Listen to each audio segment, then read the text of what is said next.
Next man up, 1025 The Game. Jake Lyman, Nick Frazier, Parker Kelly with you on this Tuesday final show ahead of the holidays. Broadcasting live from the Busy Bee Plumbing, Heating, and Air Conditioning Game Nashville Studios, home of the $99 yearly Beehive membership, where the buzz is always about great service. Gentlemen, how are we? Good to be with you and have one final show here before we head into the holiday break. Absolutely. Hey, Merry Christmas to you, Jake. Merry Christmas to our listeners. A lot to get into before the holiday, I guess, starts in a roundabout way. This is a loaded, I'd say, holiday week/weekend. Yes. Obviously, going to take some time off for Christmas and hope everybody out there has a very Merry Christmas. But that doesn't mean the sports stop. So we have plenty to talk about today. Going to talk some Titans, talk some Preds who start a 7-game road trip. They also introduced Nick Saban yesterday as a new minority owner. Really strange but cool yesterday, scrolling through Twitter, Nick. And I know Chase and Big Joe were out there at the event where they introduced him to see Nick Saban wearing a Preds quarter zip. I thought that was really cool. And, of people in sports who you want to be involved in your organization, I would say Nick Saban is right up there at the top of the list. 100%. I mean, he made it clear yesterday that, he doesn't really know much about players and roster construction and so forth. But the fact that he's a consummate pro and a winner's coach in a roundabout way, that's kind of what the Preds need. They just need that culture builder in a roundabout way. I think that's a guy that can just add more fuel to the fire. I mean, he is extremely excited to be here. He said he's happy as hell to be a part of the Preds. So I think this is a win-win for everybody. What did he say yesterday, Frazier? The Edmonton team? Was that what he said? The Pittsburgh team. Pittsburgh team. Yeah, the Pittsburgh team. He said he wore a Pittsburgh Penguins jersey. And he's like, that Pittsburgh team. And so I think he knows that this is a sour subject for the Preds when it comes to the Penguins. Yeah, I love that he was saying that Miss Terry has never asked him ever whether a team actually won a game, but she asked about the Preds, and they did win. Back-to-back wins over the weekend against Toronto and the Rangers, and we will talk about the Preds later on in the show. Also had Monday Night Football last night. Phillip Rivers making his second start back from retirement, and they lost. The Colts lost, but Nick, old Grandpa Phil, he was slinging it last night. That was much more impressive than I had expected from Phillip Rivers back in prime time. Yeah, I mean, Paw Phil is looking, I'd say, prime Paw Phil, and use all the alliteration as possible with that one, because even though they've lost 2 games in a row, he's going out there and throwing touchdowns. He's going out there and at least moving the ball down the field. And I'm not saying Riley Leonard could have done that, but the fact that you have a guy who's used this offense in high school, and, him and Shane Steichen have gone back and forth as, he's coached throughout the fall and up to now. I think it's just been a big win for the Colts in general. Unfortunately, it doesn't look like it's going to help them out in the long run. But the fact of the matter is they know they have a reliable grandfather to rely on after all this is said and done. Yeah, I mean, it's a really cool story to have him back. And for the Colts, they were desperate when Daniel Jones goes down, Riley Leonard is hurt, Anthony Richardson has the orbital fracture from the band. So, they really had not many options when it came to trying to find a quarterback. Phillip Rivers, I don't think would have been my first call, but he has been solid and at least kept them in games for the most part in these first 2 starts. The Seahawks game came down to the wire, and yesterday that was a game into the third quarter before the 49ers really put it away. And with that win, you mentioned it, the Colts, it doesn't seem like their all-in strategy is going to pay off. That trade for Sauce Gardner not looking so good anymore, as they are 1 loss or a Houston win away from being eliminated from playoff contention with 2 weeks left to go. And the Colts are left in no man's land here, and Chris Ballard is going to have his hands full trying to make the most out of this mess that he's got, because who's going to be their quarterback next year? I have no idea. I know we've discussed Kyler Murray, your guy, as a possible solution for them heading into 2026. Hey, don't knock out my guy Kyler Murray. Look, even though he's 5'1", it doesn't matter. He can still sling the rock a little bit. So if that's the case, I think they have a little bit of a winner over there in Indianapolis. Well, with that loss by the Colts yesterday, the NFL playoff picture is virtually set. It's a little bit strange with 2 weeks to go that you kind of know all 14 teams that are going to be playing in the playoffs. It's not guaranteed at this point. Technically, the Colts and the Ravens are still alive in the AFC, but they would need a whole lot to go their way. In the NFC, technically the Buccaneers are still alive, but after that loss to the Panthers, doesn't seem likely that they're going to come back and win the division. And then the Lions are a game and a half back of the Packers, but I don't really see that changing all that much either. I believe the Packers would have to lose out, which I guess with Jordan Love going through concussion protocol, who knows? But Detroit, a game and a half back, likely not going to make the playoffs. So we pretty much know the 14 teams here, Nick, which is weird with 2 weeks to go, but there is a whole lot on the line in terms of seeding in both conferences of who's going to get that first round bye. In the AFC, Jacksonville making a late run. They could still get the 1 seed. The Patriots could still get it. The Broncos could still get it. And then in the NFC West, you've got 3 teams who could all end up as the 1 seed or end up as wild cards, depending on how these last 2 weeks turn out. Yeah, look, the NFC is just wide open as it can be for that number 1 spot. Obviously, Seattle has the head-to-head over the Rams, but the fact of the matter is the 49ers are slowly creeping their name into the conversation to get that number 1 overall seed. I mean, Chicago had that crazy overtime winner over the Bears this past weekend, and you just think, well, wait, the Bears can go win the NFC now. It's just that's how tight the NFC is. But when you go to the AFC, it's a little bit more of a two-headed race. I don't think Jacksonville is going to go grab that number 1 spot. I think it's down to New England and Denver. New England's got probably, I'd say, the easiest schedule the rest of the way. You have the Jets and the Dolphins, and then for the Broncos, after slipping up to the Jacksonville Jaguars, they have let's see here, the Chiefs and the Chargers. So look, that's a 50-50 toss-up. I think they could definitely beat the Chiefs, but the Chargers are a team that honestly showed their dominance this past Sunday versus the Dallas Cowboys. And I think that's a team that's kind of starting to figure out their identity, especially in the 2-headed monster run game they have with Vidal and Hampton. Yeah, that Chargers-Broncos game could be very interesting down the stretch. The Broncos have the tiebreaker. No, the Chargers actually won back in September. So if the Chargers are able to win out, they will win the AFC West. But you're right.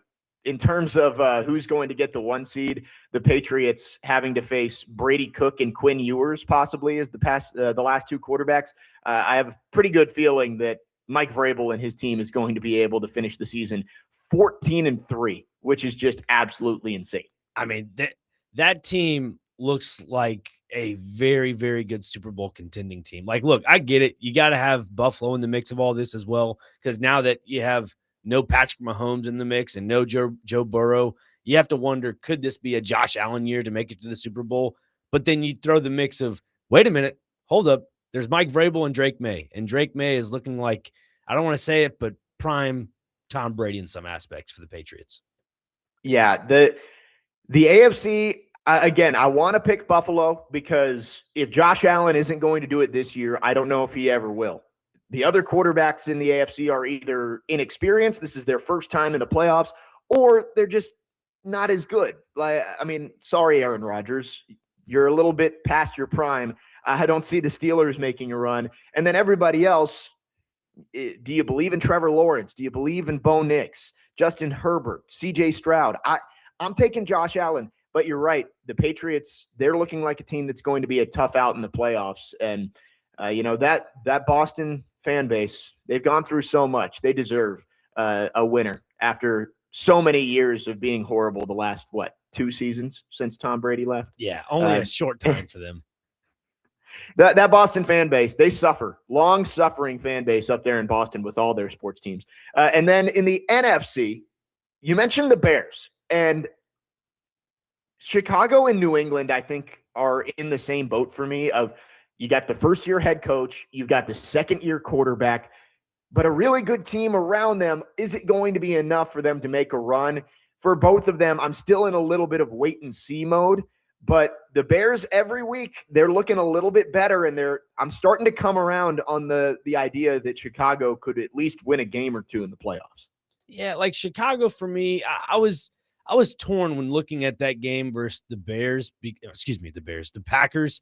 I mean, obviously it went to overtime, but you're looking at a team that is starting to finally get themselves into the mix defensively. I mean, you look at the receiving core. DJ Moore had that big touchdown at the end of the game. I look at that run game with DeAndre Swift because he's been dealing with that groin injury, if I'm not mistaken. There's been a little bit of a knock for him. So you've had Kyle back him up. And, having Caleb Williams start to run the ball a little bit outside the pocket is really, I guess, giving them an extra, fold to their offensive scheme. So if you can continue to do that, it honestly puts them in the mix for not the top seed, but definitely a team like you're talking about, Jake, that can go a couple rounds.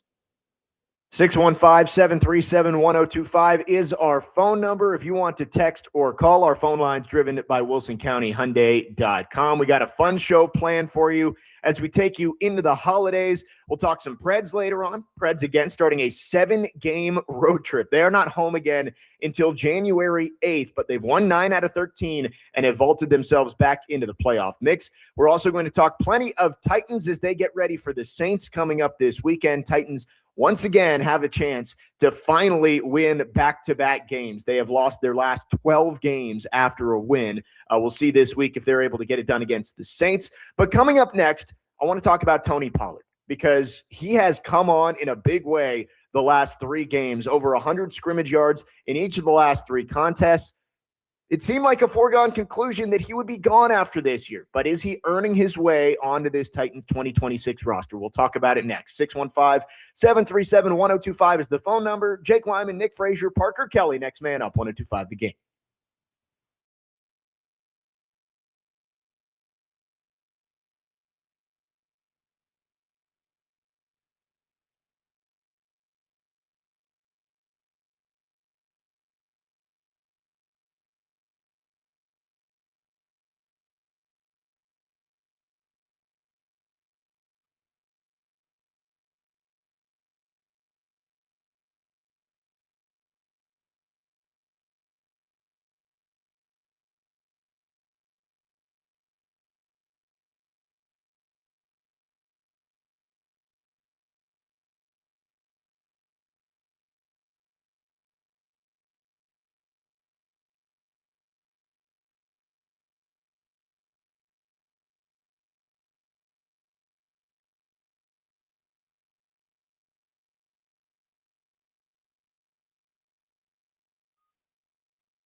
Today between noon and 3, Chase and Big Joe will have your chance to win a $100 Moments Peace Salon and Day Spa gift card, and you can qualify to win a $1,000 Genesis Diamonds gift card. It's the 12 Days of Christmas on 102.5 The Game. Jake Lyman, Nick Frazier, Parker Kelly, next man up, 102.5 The Game.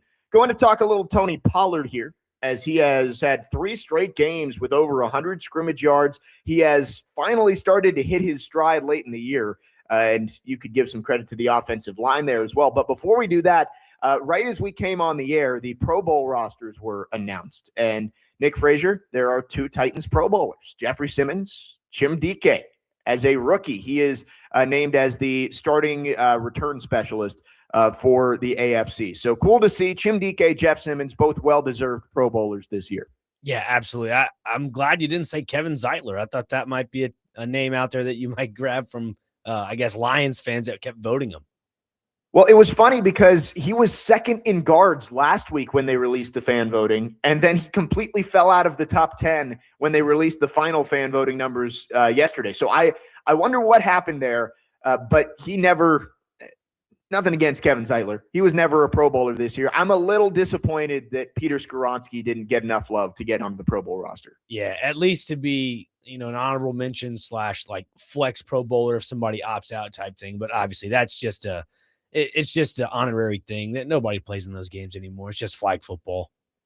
Yeah. And I mean, the all pro is what really matters. And we'll see when the all pro rosters come out, if maybe Peter Skoronski got some love, but for the Pro Bowl, it's Chimdike and Jeffrey Simmons. And Chimdike is the first Titans rookie since 2010 to be named a Pro Bowl starter. Any idea who the rookie in 2010 was? 2010. Oh man. I really got to use my brain here. Right. I was trying to do it in my head. I'm like, man, 2010, who would it have been? It's not a high draft pick. Really? So we're talking like 4th or 5th round. I believe undrafted. Oh, offense or defense? Special teams. Oh, 7th rounder. Excuse me, 7th rounder. I mean, only name that comes to mind is like Mark Mariani, but I don't. There you go. It's really? Mark Mariani. Yep, he was the last Titans rookie to be named a Pro Bowl starter. So, kick returners 15 years apart. Wow. Mariani and Chimdike.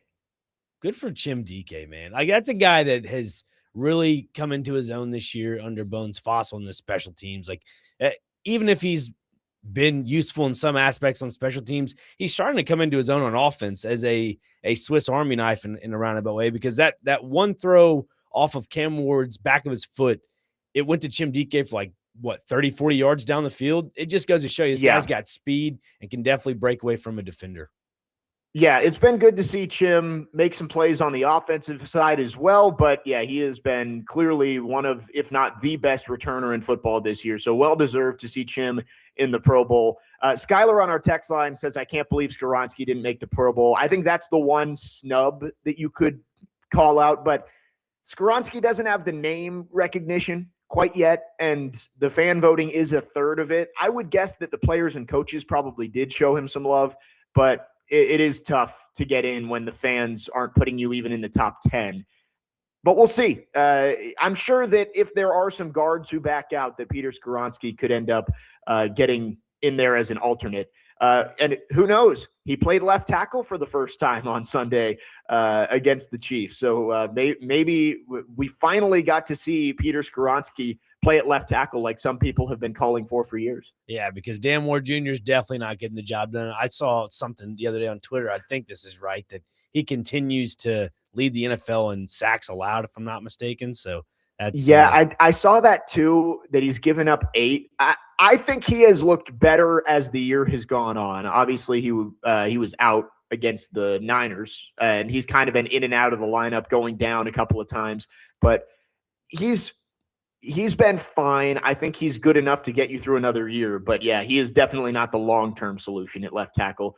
I don't think Peter Skoronski is either, but he's definitely your left guard. Chip from Mount Juliet asks, how is it the O-line has been solid after Bill Callahan's departure? It's a question I think all of us have been asking since Callahan left, that the team has finally figured it out.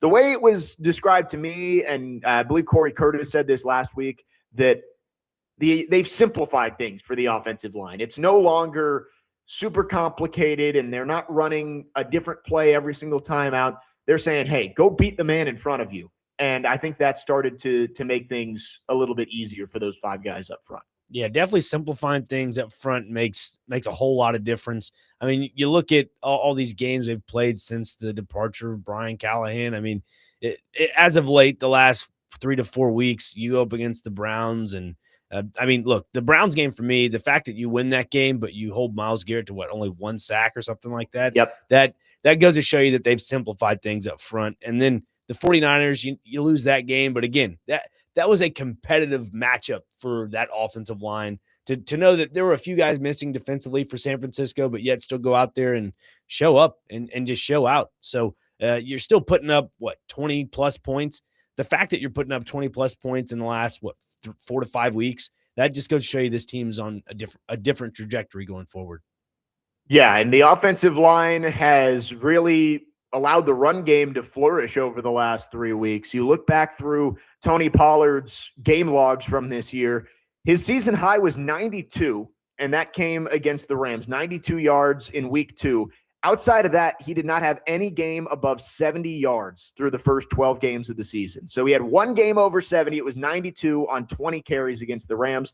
The last 3 weeks, 161 rushing yards and 2 touchdowns against Cleveland, 104 rushing yards and a touchdown against San Francisco, and then 102 on Sunday against the Chiefs, averaging nearly 5 yards a carry on Sunday and close to 7 in the 2 games before that. He has been awesome. And the question has started to be floated out there. We've kind of had the foregone conclusion that Pollard wasn't going to be back next year and that they would cut him. But he's starting to maybe play his way onto this 2026 roster. He is 51 yards away from reaching 1,000 in back-to-back years since signing with the Titans. See, this is what makes things difficult as a Titans fan and as someone that just watches this game on a regular basis, that you look at Tony Pollard and you think, oh, man, he's done. But then the last couple of weeks, he's turned into being the old Tony Pollard of old. And you look at the way they incorporated Tajay Spears and I guess the somewhat passing game / run game, and he even was productive as well. And it makes you wonder, do the Titans have their running back tandem of the future for the time being, like the next 2 to 3 years? But you kind of want to move on from it because of the injury-riddled Tajay Spears in I guess, seasons past, and then Tony Pollard, who hasn't just looked the best behind this offensive line. This is where it makes me a little frustrated as a Titans fan because you don't know what to think about this backfield. Yeah, it's strange because a month ago, there was no question. You look at the way that Pollard and Spears were playing, and it was very clear the Titans were going to have to make some changes in the backfield, whether that was using a draft pick on somebody in free agency. Maybe you see what Khalil Mullings can do after you drafted him last year. But it was very clear that Tony Pollard was not going to be the lead horse in the stable for the Titans next year at running back. But the last 3 games, it shows you that he still has some gas in the tank. I think the question that Mike Borgonzi has to ask is, do they think that this is a sign of things to come, or is this just a flourish at the end of the year that isn't going to carry over into his next season when he'll be 29 years old? And as we all know with running backs, the closer you get to 30, and once you get to 30, usually that's when the wheels start to fall off. Yeah, and like you look at the last couple games for the Titans. Yeah, they played the Chiefs, who have been injury riddled, but you got to look at that defensive front. I mean, they still had their normal guys out there. So I mean, maybe it is a sign of positivity for this Titans run game that they could carry this into next year. That's what I'm so torn about, is that he had a really good game against Cleveland, and Cleveland is another team that they had the second best defense in the NFL, and you just wonder, well, if they're that bad, but yet they have that good of a defense, it leads you to think that maybe Tony Pollard is still good. It's just the Titans couldn't figure it out the first half of the season. Yeah, you wonder how much of it was the Titans' offensive line just not getting any push. But it's hard for me to look back a month ago and see these 2 games back-to-back for Tony Pollard. 10 carries for 22 yards against the Texans and 11 carries for 20 yards against the Seahawks. I mean, that is horrendous. And it's not all on Tony Pollard, but I find it hard to believe that this 3-game stretch is showing that it's sustainable for another year. If I'm looking at what I want the Titans to do, I think you go out and get somebody, a younger model of Tony Pollard, it can cost you about the same amount of money. I know we've talked about Breece Hall on this show before, that Hall is 24 years old, and I don't think he's going to come and be a superstar, but the cap hit on Tony Pollard is $9.2 million. I think with Breece Hall, you probably could get him for 10 to 11 million, and you're getting a guy who has much higher upside than Tony Pollard does. Yeah, like Breece Hall, you're right. It's the age thing when it comes to running backs, and the fact that you can go to free agency and grab a young guy like that. Like, look, I don't think Rico Dowdle is going to be a free agent running back after this year if Carolina ends up solidifying the NFC South in that regard. But if he is, I would definitely go after a guy like that. I mean, look, Breece Hall, New York Jets, that's a situation that's not going to work out well. I think if Titans go out, you could definitely, you have what, $120+ million in cap space. Just splurge a little bit of that money. I wouldn't say use all of it in one source because the Titans have been known to do that in years past. If they can somehow keep the books pretty even for the most part, that's the big concern going into next season for me. Yeah, the Titans are going to have well over $130 million in cap space once you move on from Snead and Ridley and maybe some others. Running back is one of those positions that I would rather spend money on in free agency than spend a draft pick on it, because you can make it work with a lot of different running backs, and maybe you spend a 6th-round pick on a running back again and just hope it hits. But there are some options in free agency. Travis Etienne is an unrestricted free agent. We'll see if he gets away from Jacksonville. You mentioned Rico Dowdle. Javonte Williams is only 25 years old, which is interesting. He's coming off a 1-year deal with Dallas where he was pretty good. Mentioned Breece Hall. Kenneth Walker is an unrestricted free agent. So there are going to be some options out there, and I would lean towards, take the guy who's 3 to 4 years younger and sign him to pretty much the same contract you gave Tony Pollard, and stretch it out until you get to the point where you have the luxury of taking a running back that you feel can actually be a game changer. Yeah, Javonte Williams is an interesting name because I believe the Dallas Cowboys have an idea with the wide receiver tandem and George Pickens and CD Lamb. I'm pretty sure they want to put some of that money or majority of that money this offseason towards George Pickens, because when CD Lamb was hurt, that guy was their number one. And it just seems those two are really connecting. If Javonte Williams likes Dallas to the point where he said, I'll do a team deal, let's come back and run this thing back one more time, maybe he does that. But if I'm the Titans, throw a price tag out there. Like, again, don't splurge on a running back like that. But if you can somehow stray him away from Dallas, that might be your option there, because 25 years old, sign him to a 2-3 year deal. I think that's exactly what you need to do. 615-737-1025 is the phone number if you have thoughts. We're talking about the Titans running back room. Spears and Pollard have both shown some flashes over the last month or so. Is it enough to get those guys back next year, or should the Titans look elsewhere? We'll continue to talk about it on the other side. The NFL game of the week is the Cowboys and the Commanders on Thursday at noon on 102.5 The Game. The NFL game of the week is presented by Circus Sportsbook Kentucky and Massaro in 12 South. Jake Lyman, Nick Frazier, Parker Kelly, next man up, 102.5 The Game.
Stripe Bowl this Saturday at 11 a.m. on 102.5 The Game. Coverage presented by Circa Sportsbook Kentucky and is also available on the Game Nashville app and at thegamenashville.com. Jake Lyman, Nick Frazier, Parker Kelly with you. Next man up here on 102.5 The Game, talking about the Titans running back situation, which has looked a lot better the last 3 weeks. But does Tony Pollard deserve another year on this roster? If the Titans cut him, they can save about $7 million against the cap. Getting your thoughts on our phone and text line driven by WilsonCountyHyundai.com. Cameron says 1,000 yards in 17 games is not an accomplishment. Pollard is not a lead back. It's fair, but he's probably going to get to 1,000 yards in 16 games. Not saying that means he's elite, but he has definitely turned things around. Keegan says, for Borgonzi to truly build around Cam, you have to let Tony walk and bring in a free agent running back. Tony's on the downturn of his career while the rest of the team is on the upturn. And I agree with that. He also says, pair the new guy with Spears, then try to keep Spears or draft a running back to replace him next year. I agree. I think that Tajay Spears should get another year. He's shown some explosiveness, and he made some plays in that game on Sunday against Kansas City. That 34-yard screen pass kind of made something out of nothing there. I think that's the right plan for the Titans is free agent running back, pair him with Tajay Spears. Yeah, I could see that. Look, if you run it back with Tony Pollard, it's one of those things where you can't go wrong with it. That's what I look at it as. I think it's a anchor point on the offense. And again, he's a captain this year. And I believe Joe Dubin's mentioned this. A few others on the station have mentioned this. You haven't heard much about Tony Pollard in the locker room if he's been an issue or whatnot. That's a true pros pro. I think a lot of times we're very enamored with the age difference that, younger the better. But again, you go back and look at this Titans team when you had Rand Carthon as a general manager, and he, got rid of Kevin Byard in some aspects and saying, hey, man, I think, look, he didn't say this. I'm just paraphrasing in my own words that, yeah, I think you're old. You just don't fit the bill anymore. It's time to move on. And look at him now. He's leading the league in interceptions, I believe, still with 6 or 7 or something like that. And you look at a guy in Tony Pollard about to eclipse 1,000 yards again. So maybe sometimes it's okay to look for the future. Maybe you do pair another guy like that, but when you have the opportunity to bring back a true captain and veteran of the team that can kind of, I guess, mold the future to the now, that's kind of what you need sometimes. Yeah, and I can see that. I don't know exactly how he is in the locker room, but I think we've seen that he is a leader for this team. I can't get behind bringing back a 29-year-old running back who was pretty horrible for the first 2 months of the year and, saying, he was good at the end of the season. He's going to carry that over into next year. I think you can find somebody who can give you similar production with a little bit higher upside for about the same price. Mark asks, has Pollard turned it around, or is it the O-line that is performing better? I think it's a lot of the O-line, but I do think Pollard has played better. He's running hard. I said his feet were stuck in the mud like a month ago. It doesn't look like that anymore. So I think there's a little bit of both. I would give more credit to the offensive line. 615-737-1025 is the phone number. Let's go to our phone lines, driven by WilsonCountyHyundai.com. Adam from Portland is called in. Adam, thanks for calling. Merry Christmas. What you got for us? Merry Christmas to you guys too, man. Hey, no, I can't. Usually I'm in lockstep with you, man, but I could not disagree with you more as far as so you brought up specifically the Texans and Seahawks, number 1 and 2 in total defense, and the defenses that he's had to face with zero passing threat from a rookie quarterback, and that just goes back to, if you think like I did that the coaching staff and the gauntlet of a schedule that we had held Cam back, then you got to think that it held everybody else back too.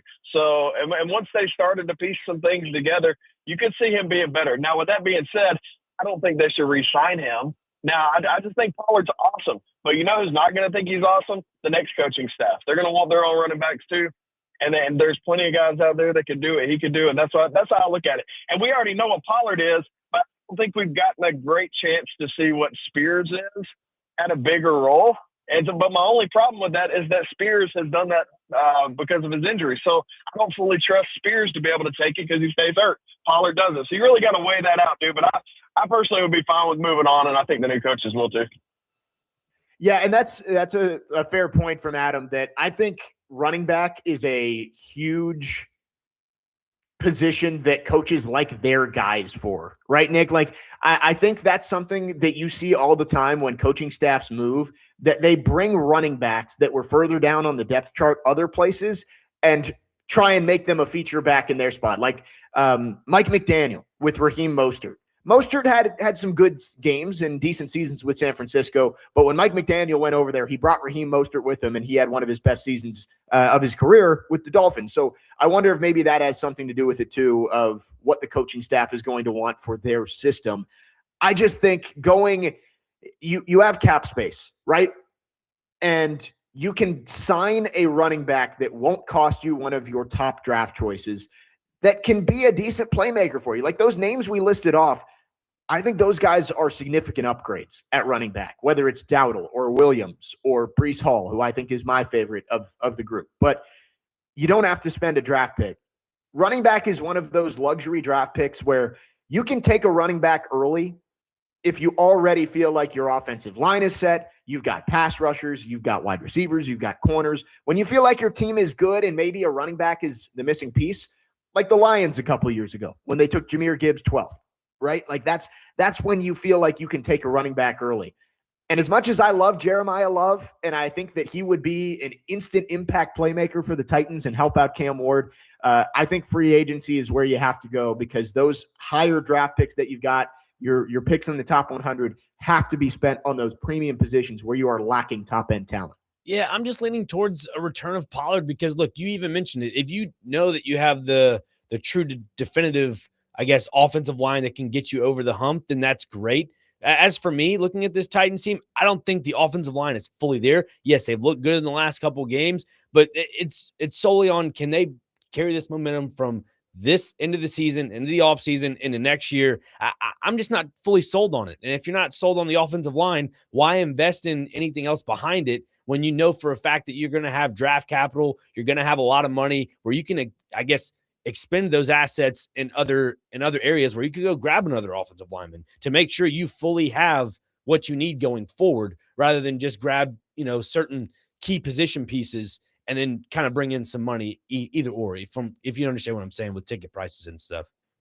Yeah, I'm very intrigued to see what Mike Borgonzi's free agent strategy is this year, because we've heard multiple times now that the Titans are planning on spending a lot of that cap space. Adam Schefter came out and was talking about the Titans' job last week and was saying this is a team with over $100 million in cap space, the most in the league. They're going to go out and spend. And Kevin Harlan, I believe, said on the broadcast on Sunday something about this team is ready to spend all that cap space.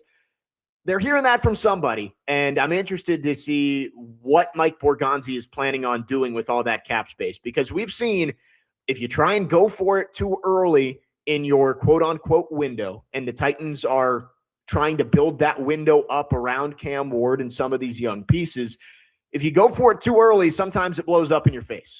L'Jarius Sneed, Calvin Ridley, the moves that were made in that 2023 offseason, or 2024 offseason, that ended up setting this team back a couple of seasons. I'm interested to see what Mike Borgonzi does. Is it spending a lot on a couple of players, or is it spending a lot on an array of players who can step in a lot of different positions? I think that's going to be one of the big question marks of the offseason. The draft, with where the Titans are, you just need to get those picks right at the top of the first and the top of the second round. You're not going to be trading back most likely. You're going to stick and pick. You got to get those blue chip players. But free agency, Mike Borgonzi has a lot of options at his disposal, and he's going to have to pull the right triggers if he's going to be able to get this team back on its feet. Yeah, you mentioned that one key thing there. You spend money on an array of players as an option. For me, that's the option. You need depth on this team. If you don't collect depth, you're not going to be good in the NFL. I mean, it's simple as that. If you can collect depth and you can somehow build that to be a foundation piece and build through the draft, like you said, and get those blue chip players, I think that's the route you need to go if you're the Tennessee Titans and Mike Borgonzi. 615-737-1025 is the phone number. Let's go back to our phone lines driven by WilsonCountyHyundai.com. Drew is on the line wanting to chime in. Drew, thanks for calling. Good morning. Thank you for allowing me to speak. Happy New Year. Happy Merry Christmas Day, everyone. Merry Christmas. Yes, my take is on the Titans running back. Earl Campbell, Eddie George, Chris Johnson, Derrick Henry, the Mount Rushmores of running backs of all the NFL. Titans are known to their running back position. And I was looking at the Dallas Cowboys, this Williams guy from the very first beginning of the year and seeing how he runs. He runs like a Titan. And I was just telling my coworker who's a Cowboys fan, we need him. We need him. And also, I'm also sold, hopefully, Love from out of Notre Dame. I mean, these kind of running backs that the Titans need. So I just, want to chime in on it and say thank you for listening to me. And, hey, happy holidays all. Yeah, thanks for the call. Merry Christmas, Drew. I really like Jeremiah Love. I don't think the Titans have the capital to be able to make that pick. But Javonte Williams, I think that is another name out there that could be a good fit for the Titans. It's a younger guy.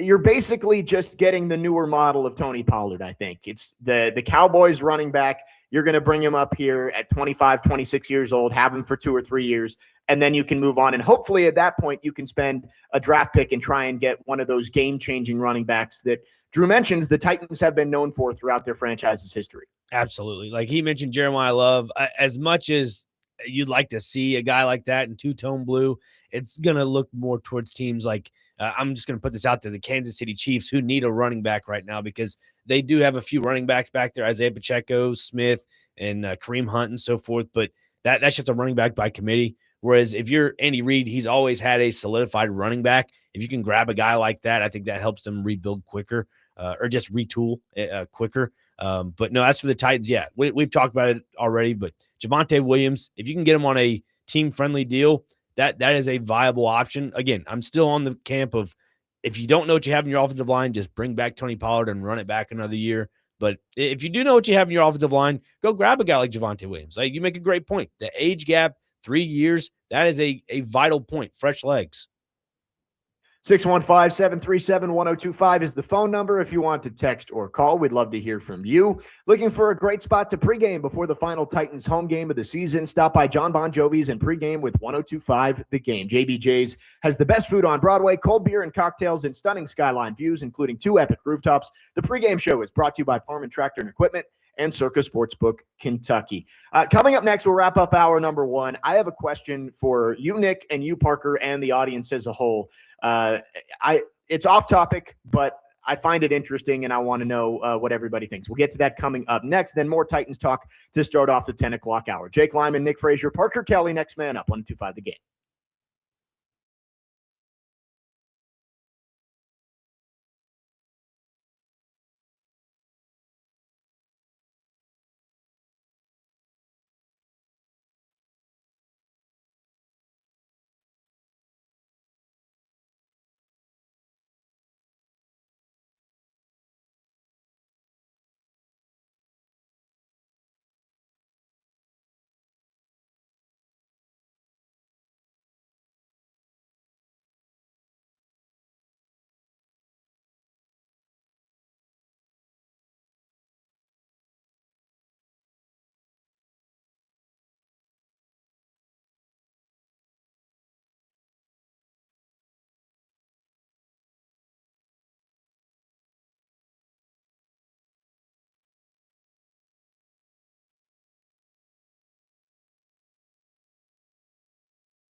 Next man up, 102.5 The Game, Jake Lyman, Nick Frazier, Parker Kelly.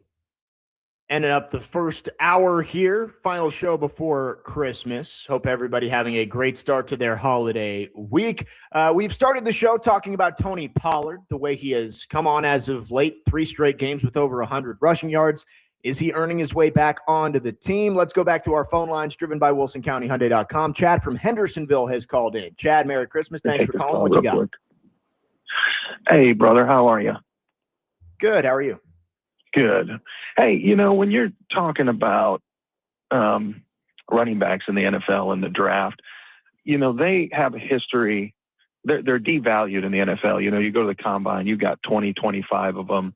And the chances of Love actually being the top running back statistically is not nowhere near guaranteed. They basically drop off at age 30 is the magic year. So you really look at a running back, you say you probably got 6 years of high-level play with them. And so you got a real devalue. And, you look at all these running backs that have been taken in the NFL draft, and a lot of them, look at Derrick Henry. He wasn't taken, I think, 50 overall or something like that. So a very big devalue of running backs. So that's the way that NFL teams look at those situations. So a ton of running backs that you're going to get in later drafts. We could go all day on listing running backs that were drafted outside of the first round. So definitely you're not taking a running back, especially the Titans, when you're building a roster, just from a value standpoint, basic common sense move within the NFL. So these guys calling up say, we need to take Love. Love is a team that he needs to go on a team that is, ready now. Look at Genty with the Raiders, right? Bad move for them because he needed to go on a team that was ready to push for a Super Bowl now, because you see what happens. There's a great example right there. So you won't see Love in Titan uniform if they're doing things correctly. Yeah, 100% agree, Chad. The Titans, as much as I would love to be able to get a game-changing running back like that, the Titans have way too many needs and huge holes at more important positions where you can go out and you can get a Breece Hall or a Javonte Williams and do exactly what you did with Tony Pollard. Get a couple of good seasons out of him, and then you can move on to the next guy. Before we wrap up our number one here, guys, it is my younger sister's birthday. Shout out Amy. Happy birthday. She turns 20 today. And right after the show, we're going to go see a movie. We're seeing Avatar, the new one, in 4DX. And I've got to say, it sounds like the worst experience possible. Have either of you guys seen a movie in the 4D? No, but I've heard about it. I have seen when I was told 2 movies in 4D. Parker. What's the difference between 4DX and 4D? Is there one? I don't know. So 3D obviously is you put the glasses on and it looks like it's coming out of the screen, obviously. 4DX is it sprays water at you and your seats move. And I don't see why anyone would ever find this enjoyable. I'm going along with it. It's her birthday. She gets to pick what we do. But my favorite parts of going to see a movie are enjoying some popcorn and, relaxing. And I don't see how I can do either of those things when my seat is going to be vibrating and flying through the sky, watching this 3-hour and 17-minute long movie. Yeah, kiss that popcorn goodbye, pal. Yes, I don't want to spray popcorn over the entire theater, so I don't think I'm going to do that. But I just wanted to see if you guys had any experience with this. I've never seen a movie in 4D, and I can't say that I'm looking forward to it, again, especially because it's over 3 hours long. Oh, my. 3 hours long of a chair just going all over the place, and you have snow and water. Nah, I'll pass. No thanks. I know they have wind and all that involved as well. Ooh, yeah. So you're going to be cold and wet.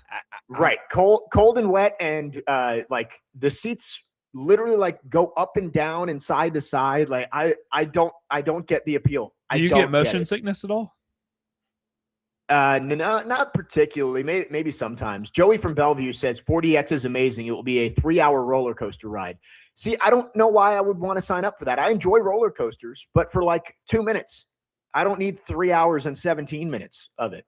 Yeah, if I wanted to go on a roller coaster, go to Disney, go to Splash Mountain if they still have that. That's all I want to do. I mean, no thanks. No, we will get through it. I'm sure it will be better than I'm imagining it will be. And the good news is I've been told that there is a bar in the movie theater. So if I'm hating it, we could just, I'm going to go to the bathroom and just don't come back. There you go. I've heard Twister's phenomenal in 4DX from what I've heard. Yeah, I can imagine that one would have at least some appeal, but with Avatar, this one's the fire one, I think, too. So I really hope. I wonder if it's there will not be any too- fire in the theater I was like, I hope it's not too realistic. as part I'm of pretty sure that isn't. the 4DX. Get a little hot in there, can dry us up. Maybe like an after, oven or something. Yeah. Anyway, I just wanted to get your thoughts on that because when I was told, I was like, why would anyone ever want to do that? The best part about a movie is you lean the seat back, you relax, you've got your popcorn, and maybe you take a nap. I don't see any of that happening today, but I will report back with how it goes. Please do, because I've heard also that people that when they talk about it in the movies, are like, oh, it smells great, whatever, because they've talked about a scent or something like that. With that 4DX, they also have scent smelling and all that as well. That's what I've heard. My sister went and saw the Willy Wonka movie or something in 4DX, and I guess it smelled like chocolate the entire time in the theater. But incredible. Hey, happy birthday to your sister, by the way, Amy. Yes, happy birthday, Amy. Glad that I could be back here for this. That's why I'm doing the shows from Virginia. Is come back, see the family for her birthday and for Christmas. So happy birthday, Amy. I will give you a free pass for making us go see this in 4DX. 7367 says, saw the newest Jurassic Park in 4DX, and it's pretty cool. Not as crazy as you think, and you can turn off the water. Okay, that makes me feel a little bit better about it. There you go. Yeah, you don't have to bring your floaties to the movie theaters. I'm cool with that. Anyway, I will report back with how it goes. I'm going in with low expectations, so we'll see if I can be surprised. 615-737-1025 is the phone number if you want to text or call our phone lines. Driven by WilsonCountyHyundai.com. Chase and Big Joe will be broadcasting live at the all-new Circus Sportsbook Kentucky in the Mint Gaming Hall this Monday prior to the Monday Night Football game. The Monday night matchup is the Rams and the Falcons. Back into the Titans on the other side. We talked yesterday about the list of candidates that Diana Rossini of The Athletic put out there for the Titans head coaching job. A lot of them were defensive coordinators. What does that mean for Cam Ward's development? We'll talk about that coming up next. Jake Lyman, Nick Frazier, Parker Kelly, next man up, 102.5 The Game.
Second hour, next man up, 102.5 The Game. Jake Lyman, Nick Frazier, Parker Kelly with you, broadcasting live from the Busy Bee Plumbing, Heating, and Air Conditioning Game Nashville studios, home of the $99 yearly Beehive membership, where the buzz is always about great service. Second hour of the show. A fun first hour, talking about the Titans running back situation. Let's get into the head coaching search a little bit here.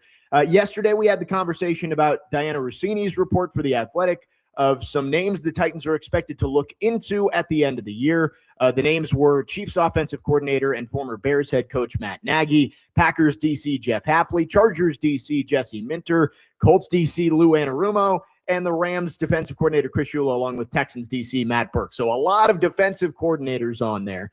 And at first glance, Nick, I don't know if you felt the same way, but at first glance, I guess I was a little disappointed not to see more offensive guys on there. Because when you have a young quarterback, the thought process is you want to go get somebody who can develop them. Look at Ben Johnson with Caleb Williams this year. So at first, I think I was a little disappointed to see that Matt Nagy was the only offensive guy that was being considered, at least based on that report. I'm sure there are other names that will be out there. But I also can understand the idea of bringing in a defensive guy who he takes on the CEO role of the team. And that way, whoever you bring in to be the offensive coordinator doesn't have to split his time, split his attention. He can put all of his focus on Cam Ward in this Titans offense. Yeah, and, Cam Ward, his quarterback coach that's at North Texas, who's also coached the Patrick Mahomes of the world, I believe somewhat Baker Mayfield back in the day. Like that's kind of what you're looking at. You're looking at, like, again, what you just mentioned, somebody can put all their focus into Cam Ward. And like the comments a couple weeks ago or last week that Cam Ward would like to have a little bit of say in like talking to the candidates. I think that's genius because that's the guy that's leading your franchise for years to come, hopefully. And again, I at the start of all this head coaching conversation, I mentioned the name Robert Saleh. It wasn't as popular as the time went on, but it's starting to grab a little bit more pull. And you look at a guy like Mike McDaniel, who probably is going to stay in Miami. So if you bring in a guy like Robert Saleh, that's huge because then you're able to pull him with a Denard Wilson, where they can really do some dangerous work together. The fact that Denard Wilson specializes with that secondary and being a defensive coordinator already with Baltimore and now the Titans, and then pairing him with Robert Saleh is just genius. And you can just worry about the offense with somebody else somewhere down the line. And I think that's the right formula for sure. Yeah, I think Saleh would be a great hire. And you can look back at the Jets' tenure and say it was a failure, but look at what the Jets have been since he left and what they were before. I mean, Robert Saleh, I don't think was the main issue there. He was in an arranged marriage with Aaron Rodgers, who, tore his Achilles in the year that they expected to be good. And then last year, it felt like the Jets kind of just rushed themselves because they said, well, we went all in for Rodgers. We've got to go figure it out. And you make the trade for Devontae Adams and all that. So with Robert Saleh, I don't put a whole lot of blame on him for that Jets debacle that he had for a couple of years. Now, I'm sure there are some flaws with Robert Saleh in the way he handled it, and hopefully he's learned from that. But I like an idea of a Robert Saleh head coach. And then he's been in that San Francisco coaching staff for years on end. You've got tons of options for young, up-and-coming offensive guys out of the Kyle Shanahan tree, the Clint Kubiak, the Kubiak family tree. I think that there is a lot to like about a Robert Saleh head coaching staff where he can bring in his guys to be the offensive staff. And again, they can spend all of their time on Cam. Yeah. And I think the one factor into all of this when it comes to offensive coaching, and even Joe's mentioned this, Dubin, that is, and a few others, you get a offensive coordinator and somewhat of a quarterback's coach that have been known to call plays before. Don't just go grab the next hottest name in football when it comes to the offensive side of the ball as a coach, because again, what's that going to do? It's another learning curve for your young quarterback and also a learning curve for your newly acquired offensive coach to really get to know the quarterback. And if the quarterback's not there being a leader, which obviously Cam's a leader, but I'm just saying on the field with this play, then how are you going to grow together? That's the big issue. So just go grab an established name that pairs well with the Robert Saleh, because that's the route they need to choose. Yeah, I'm trying to think of a good name of could you find an offensive coordinator, like you're saying, experienced play caller, that maybe is past his head coaching years, right? Like look at Josh McDaniel. I think that's an example that you could use of he's failed as a head coach. Teams don't want him to be their head coach, but he's a good offensive coordinator. You could also look at on the defensive side with the Chiefs, Steve Spagnuolo. No one's calling him and interviewing him. I don't think he wants to be a head coach, but he's a great coordinator. I can't think of any names off the top of my head on the offensive side, because I know that the worry is of if you hire a defensive head coach that your offensive coordinator could get poached in 2 years and then Cam Ward has to start all over. And it's not ideal, but I think that's something that you have to be okay with if you find the right leader of men. And again, I think hiring an offensive head coach sounds great because you think you can get the Shanahan or the McVay, the guys who know how to call plays, their offensive systems are elite, and they can develop quarterbacks. But those guys don't grow on trees, and they have to be good at splitting their time between being the head coach, checking in on the defense, and also being able to develop the quarterback. I think if you brought in a guy who you believe can be an up-and-coming offensive coordinator, or maybe just somebody who has a track record of developing young quarterbacks, I think having them as the offensive coordinator could be more valuable to Cam Ward than having them as the head coach. Let me just throw this out there for you, Jake. Let's say Aaron Rodgers ends up retiring after this year with the Pittsburgh Steelers. You look at a guy like Arthur Smith, whose name has been out there for a possible look for the Titans at the head coaching job. But look, let's say he ends up, not having the solidified quarterback next season in Pittsburgh. Why would he not want to come back to Tennessee, where they would have all the resources? Again, Borgonzi would be the guy that has $120+ million in cap space. You bring in a guy like Robert Saleh who can solidify a defense, and you bring in that young gun aspect of a guy who knows the franchise, who knows this offensive system, and Arthur Smith. I think that would be a good pairing. Again, that's not the way things probably will go because Arthur Smith's probably looking for a head coaching job. But look, that might be a name out there. If the cards unfold the way that it possibly could, the perfect scenario, that might be an option. That's fair. I thought you were going to suggest Aaron Rodgers as the Titans offensive coordinator for a second there. When you started with he might be retiring after this year, could he want to get into coaching? No, I like Arthur Smith. I think it's just the question of, I believe he's under contract for next year. I don't know that for sure. But the Steelers would have to allow him to interview for a lateral move, which is not something that a lot of teams are very inclined to do. So that's fair. We'll see. I like the idea of Arthur Smith.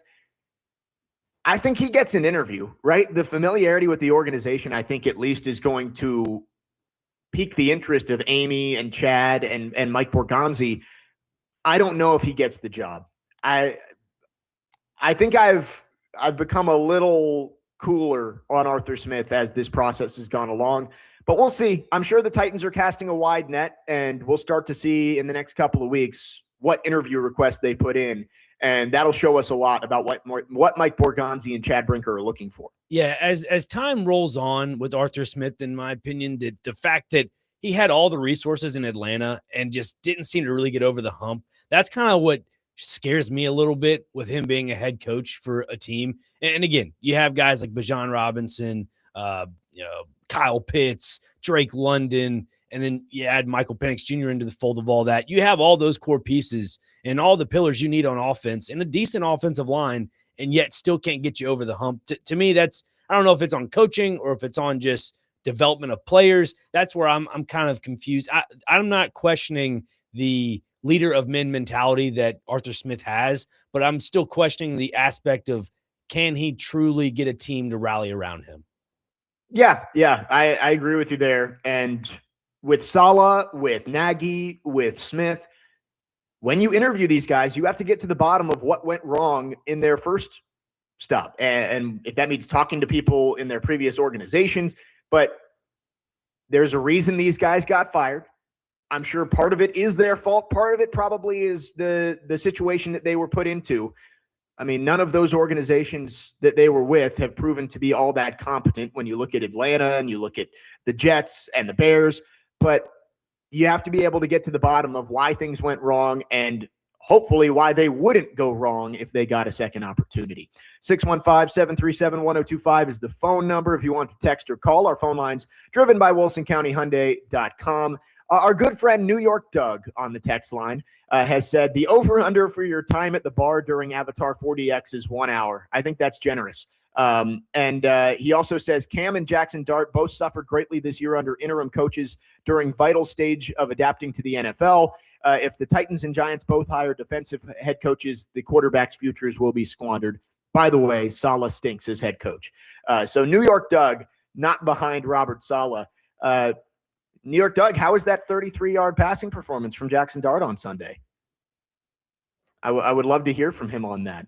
After Cam Ward had his best game of the year, we haven't gotten a text asking us to put a pie in our face this time, so we'll see. 615-737-1025 is the phone number. The Game Nashville Sports Network is your home for college football bowl games presented by Twin Peaks and Parman Tractor and Equipment. Today on 94.9 The Fan, catch the New Orleans Bowl as Western Kentucky takes on Southern Miss at 5 p.m. And tonight on Sports Talk 8:30, UNLV will take on Ohio in the Frisco Bowl at 8 o'clock. For a list of games carried on the Game Nashville Sports Network, visit thegamenashville.com/bowl games. More Titans talk on the other side. We'll get to some Preds at the bottom of the hour. We'll take your thoughts on our phone and text lines driven by WilsonCountyHyundai.com, 615-737-1025. Jake Lyman, Nick Frazier, Parker Kelly, next man up, 102.5 The Game.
1025 The Game is your home for the Liberty Mutual Music City Bowl on Tuesday, December 30th. The Music City Bowl coverage is presented by Pickers Vodka and Beyond the Edge Sports Bar. Jake Lyman, Nick Frazier, Parker Kelly with you on your Tuesday morning. Getting close to Christmas. Hope everybody's having a great start to their holiday week. We're talking Titans here and about what the best plan this offseason is for Cam Ward's development. That is the question that Mike Borgonzi needs to be asking this offseason, is how can we make Cam Ward's life easier? How do we get the most out of our young quarterback? And we talked about the coaching. I'm starting to get on board with a defensive head coach because then your offensive staff can specialize instead of having to have this broad CEO type guy who is also calling the offense. But personnel is also an important part of this. And Nick, you were talking about the offensive line in the first hour. I don't really see a realistic way for the Titans to upgrade that much on the offensive line this year. Feels like those are your two tackles next year, Dan Moore, J.C. Latham. And Skoronski, of course, is going to be back. I think Lloyd Cushenberry probably is back. Really, the only position you've got is right guard. And Jackson Slater seems to be marked to take over that spot after Kevin Zeitler moves on. So offensive line, I think, is pretty set heading into next year. The one thing you have to be able to do is improve the weapons around Cam Ward, right? Like we've said it since the beginning of the year that the guys he's throwing the ball to just aren't good enough. That Broncos game was the epitome of it to start the year, but there's been times throughout the season that you can just tell that this wide receiver core is not on par with what an NFL group of weapons should look like. And you have to be able to improve that for Cam Ward this offseason, whether that's through free agency or the draft. Yeah, and also, too, the fact, and you mentioned the people he's thrown to, it's crazy that he even breaks the, rookie franchise passing record, passing Marcus. Yep. Like that, to me, that's impressive. The fact that you're passing, I wouldn't say to nobody, because Elk Alexander and Chimdike are guys that have developed into being reliable wide receivers for the Titans, that is. But if you go grabbing an elite player that can get him over the hump when it comes to moving the ball down the field and not have to really worry about those, third and longs, like the 3rd and 7s, the 3rd and 8s of the worlds, that's kind of what you're looking at. And it comes back to the coaching. If you can find that coach that can prioritize that speeds up the process exponentially. And Marcus Mariota did only play 12 games his rookie year. So that has to be mentioned when you talk about the rookie record. But still, it's impressive. And not to give Cam Ward credit for just being on the field, but that's not easy to do as well. He's gotten sacked 51 times this year. He's been hit a ton, and he just keeps getting up. That's at least a good sign for your young quarterback, especially with the last couple guys that the Titans have drafted early at quarterback.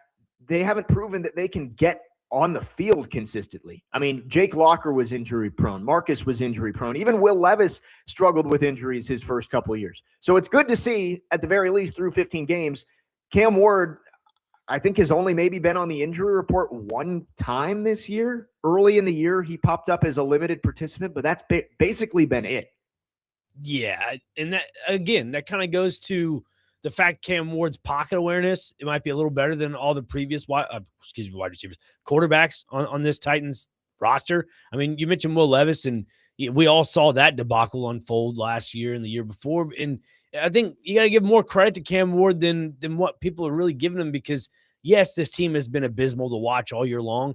But if you've really honed in on the aspect of Cam Ward's elusiveness, evading the pocket, evading a few sacks here and there, like, you know me, Jake, I've been very adamant about, listening to how people talk about his footwork in the pocket and how nauseating it is to listen to it. But in the reality of it, from a big picture, it's a good thing to know that he's getting, there are reporters out there getting an update on his footwork and if it's developing, because that's the primary reason why he's not going down a lot later on this season. Yeah. No, that's a very good point. And he has stood in there and taken some hits. The throw to Chimdike that we were talking about earlier, rolling to his left and throwing it downfield. He took a big hit there too. And he's been able to stay healthy, which the best ability is availability. You need more than that, but it's good to see that he's been on the field. But back to the conversation about wide receivers. The Titans need to be able to bring in not just capable pass catchers, but guys who are going to make plays. The Titans just have a severe lack of playmakers on this roster. And that's why when we're talking about this first-round pick for the Titans, it has to be a wide receiver or a pass rusher. I don't think you can go anywhere else with that pick. There are two massive decisions the Titans have to make this offseason. Who are you going to hire at head coach? We just had that conversation. The other is who do you take with your likely top 5 or 6 pick in the draft? And it's going to be a debate we have leading all the way up to draft night in Pittsburgh. But I struggle right now to see how you can take the pass rusher and not the wide receiver, because I don't know where you're going to find that number one guy that you need for Cam Ward anywhere else. Those guys don't hit the open market very much. Sometimes they get traded. A.J. Brown got traded. Like, that's the rare instance of one of those guys becoming available outside of taking them at the top of the draft. I think the Titans have to use that first pick on a wide receiver. Now, if they love somebody further down, maybe it's Jeremy Bernard, maybe it's Mekhi Lemon, and they feel like they can either get them at the top of the second or trade back into the first to get them, that's fine. But, man, I really struggle, again, 4 months away from the draft, to see the Titans come to the podium with Carnell Tate still on the board and not take him. Yeah, like I'm indifferent about this because, again, it comes back to the money that the Titans have to utilize. Either you use $120 million, and I'm not saying all of it for one player, but you go and use majority of that money to grab a elite edge rusher and sign him for the long term, and you go grab a generational wide receiver in the draft. It's just, you go that route, or kind of what I'm thinking, and it's kind of a knock on Ruben Bain because of his arm length. But if you go grab a guy at Ruben Bain with that top pick for them in the first round, and again, kind of what you're talking about with Mekhi Lemon or those, second tier wide receivers that can still get you over the hump, I think that might be another option. But again, I like the age aspect of Ruben Bain. We talked about with Javonte Williams earlier with the running back position. But if you go grab an edge rusher on Ruben Bain, sure, the one knock is that his arm length is 30 inches, something like that. Like 31, right around there. Man, screw that. Did you watch him play on Saturday? Exactly. He blocked that field goal and everything. So look, I'm in the camp of Ruben Bain. That might be a guy to really snag at the top of the draft, because I believe we talked about it last week, Jake. Those blue chip edge rushers, you don't get those later on in the second, third rounds. Those are fair. First round guys. Yeah, and it is funny that, Ruben Bain, I'm sure he saw all of that stuff of all the people saying, oh, his arms are an inch or two too short, and then he goes out there and just dominates Texas A&M for 60 minutes. So we've got so much time till the draft, and I think this is going to just be the never-ending conversation of wide receiver or pass rusher, wide receiver or pass rusher. And I understand both sides of it, but you have to be able to get Cam Ward somebody who can be his running mate, who can be the guy of when things break down, you're looking for him. And in free agency this year, there's some names.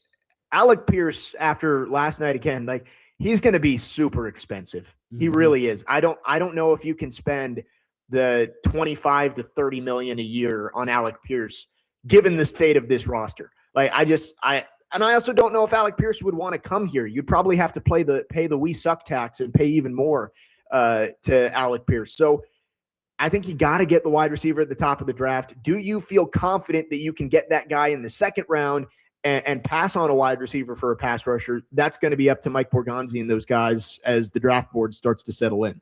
Yeah, and again, this kind of is where the Titans tend to lean, because if you go after a top edge rusher in the draft and you try to, I guess, supplement the wide receiver market in free agency, all these guys you're looking at are in their late 20s, mid 30s, early 30s. Again, that's kind of what the Titans, is right up their alley. They always go grab a wide receiver that's in their mid 30s or early 30s, and it doesn't seem to pan out. It's kind of the wide receiver purgatory for the two-tone blue when it comes to that. The wide receiver retirement home for the Titans over the last 15 years. Because like the first guy that comes to mind for me, I mean, obviously he's 32 years old, and he's had some injuries this past year. I don't think Mike Evans would want to come to Nashville and play in the cold weather. If Mike Evans hasn't left Tampa yet, I just don't see it happening. Maybe it does. Maybe he leaves, but he's already got a Super Bowl. I don't see him leaving But yeah, you're right. When an early 30s, early to mid 30s, great wide receiver comes available late in his career, you know that Nashville is at the top of his list in free agency. No state income 6-1. tax. No, yeah, right. No state income tax. And you can join the likes of Hall of Fame receivers, Randy Moss, Julio Jones, DeAndre Hopkins, et cetera, et cetera, et cetera. 615-737-1025 is the phone number if you want to text or call. New York Doug says he is eating crow pie after that 33-yard Jackson Dart performance. We love you, New York Doug, and I'm sure that there will be plenty more weeks where you will chime in about Cam Ward, and I'll fire right back about Jackson Dart. Jackson says, I think the true difference makers at edge are almost all taken in the top 5 to 10 picks. Myles Garrett, Aiden Hutchinson, Will Anderson. You can find a difference-making receiver later in the first or the top of the second. And that's a fair point, too. And maybe that's something the Titans see, is that if they think this wide receiver group is deeper, they can wait and still get somebody that they think can be a number one wide receiver for them down the road. I do agree with the point that usually you're not finding your 10 to 15 sack guys outside of the top 10 picks. Yeah, you're just not. And those are it's murky waters when you go outside the top 10 and you go grab a edge rusher or a generational talent on the defensive side of the ball, because what we've seen if in years past how that has really turned out. Sometimes it does, more than likely it doesn't. 615-737-1025 is the phone number. We'd love to hear from you. Coming up next, we're going to get into the Preds, 9 of 13. The Preds have just kept on winning, sweeping the back-to-back over the weekend at Bridgestone Arena against Toronto and New York. They are back in the playoff mix. They've got games in hand with the teams in front of them in the standings, but 7 straight road games coming up. Can they stay in the playoff race? We'll talk about that coming up next. Jake Lyman, Nick Frazier, Parker Kelly, next man up, 102.5 The Game.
Next man up, 102.5 The Game. Jake Lyman, Nick Frazier, Parker Kelly with you. Getting in the holiday spirit as always. Parker has been spinning the Christmas music for basically the last 3 weeks, and it's been great. I'm very much in the Yuletide spirit. And let's get into some hockey here. The Predators have won 9 of their last 13. Huge sweep of a back-to-back on Saturday and Sunday against Toronto and New York, and they are right back in the playoff mix. As it stands right now, the Predators 5 games back of a playoff spot, but with games in hand against St. Louis, San Jose, and Utah. So an opportunity for the Preds to make up some ground in a hurry, but they are going on a 7-game road trip coming up. Unbelievable how long the Preds are on the road. They're in Minnesota tonight, and that's going to be a tough one. The Wild have been one of the best teams in hockey this year. It's a 7 o'clock puck drop, 6 o'clock pregame right here on 102.5. And then they'll go to St. Louis, they'll go to Utah, they'll go to Vegas all before the new year, and then start off 2026 in Seattle, Calgary, and Edmonton before returning home on January 8th. So this is a tough stretch for the Predators, Nick. They've gotten the momentum on their side. They're back into the swing of things and have a chance to make a run here, but you've got to keep your head above water going on the road for basically 3 weeks straight. Yeah, and last week when we were talking about the Preds, I mentioned this away trip especially. You got to win at least 4 of the – I'm not including the Minnesota game in this because, again, I mean, they could beat Minnesota. That'd be great. But, look, minus the Minnesota game, you have to win 4 of the 6. I think that's the true test that this team needs. You could, I guess, equate it to the U2 trip for them. But, look, announcing Nick Saban as a minority owner of this team right before they go on the away trip. Again, I think that brings a little extra boost to the roster and just a boost to the team in general, which, simple as that. But I know that sounds kind of odd to say, but look, this is a team that's clicking on all cylinders right now. You look at a guy in Luke Evangelista who signed a contract this past offseason. I believe he has, 7 points in the last 13 games. Again, that's a guy that's producing at a high level, and that's what the Preds need right now. Yeah, the Predators, they found their stride, and we've asked the question for the last couple of weeks, is this a fluke or has this team actually turned a corner? And with every passing game, it starts to feel like this is real and this could be sustainable for this Preds team. Not only are they winning, they're looking good while they're winning. They're scoring goals, and this is a tough stretch here where you have to be able to stay in the mix. You've battled your way out of the basement. Can you stay there? It's just so funny looking at the NHL standings. The 3 teams with the most points in the league are in the Central. Like, how tough is that for the Predators to have to play in this division? You've got Colorado, who still only has 2 regulation losses this year. Dallas has 55 points. Minnesota's got 49. No one else in the entire NHL has more than 47 points. It's crazy. Look, I think you look at Carolina. You look at Colorado, a team on a different planet right now. The fact that they have 59 points this already in this part of the season is just ridiculous. So, I mean, look, if the Preds can catch some strides before that little international break for the Olympics, this team is right in the mix with everybody else. And look, I'm not saying they're going to win the Central because it's not possible. I mean, mathematically, but if you look at that wild card spot right now, they're sitting at 34 points. The Mammoth hold that second spot at 39. I mean, they're tied with the Kings with the top 2 spots. But again, I mentioned last week, I don't think San Jose is going to hold on to the form they've been having the last couple of weeks. They've slipped out of that number 2 spot. They're down to 37 points. You've already beaten the Blues twice in the last couple of weeks. That's a team you can, again, leapfrog in those standings. So look, they're just in the mix as everybody else is for that wild card spot. Well, right. And you look at the schedule that you have to play coming up here. You're on the road for these 7 games, but a lot of them are against teams that you're battling with. Right now, you've got the same amount of points as Seattle and Calgary. You play both those teams on the road after the new year. You get to play St. Louis again, who the Preds have the Blues number right now. They put up, 12 goals in 2 games against them over the last couple of weeks. You play Utah on the road. So those are the games you made a good point of tonight. Yeah, you'd love to go get a point or 2 against the Wild in this game, but that may not be realistic. The game at Edmonton, you may not win that one. The important games are the ones in the middle here where you're playing St. Louis, Utah, Vegas, Seattle, Calgary. Those are all teams that you're battling with. If you could get out of those 5 games, if you could get 5 or 6 points in that stretch on the road, that puts you in a great spot when you're coming home and you play 7 of your next 9 at home leading up towards the end of January. Yeah, and another reason why, if people have the question of, is this team legit? Is it fool's gold? Look, I don't think it's fool's gold because that game on a Tuesday night in Smashville, it was one of those games where Calgary came to town and it was like the battle for last place, who is really the worst team in the NHL.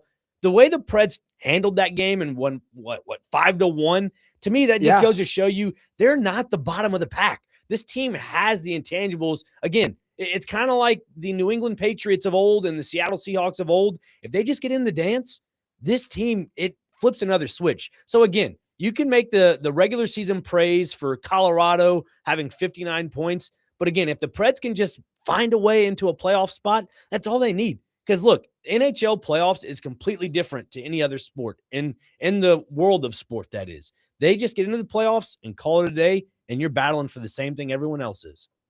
100%. Hockey, you get into the top 8 and you get into the playoffs, you've got an opportunity to make a run.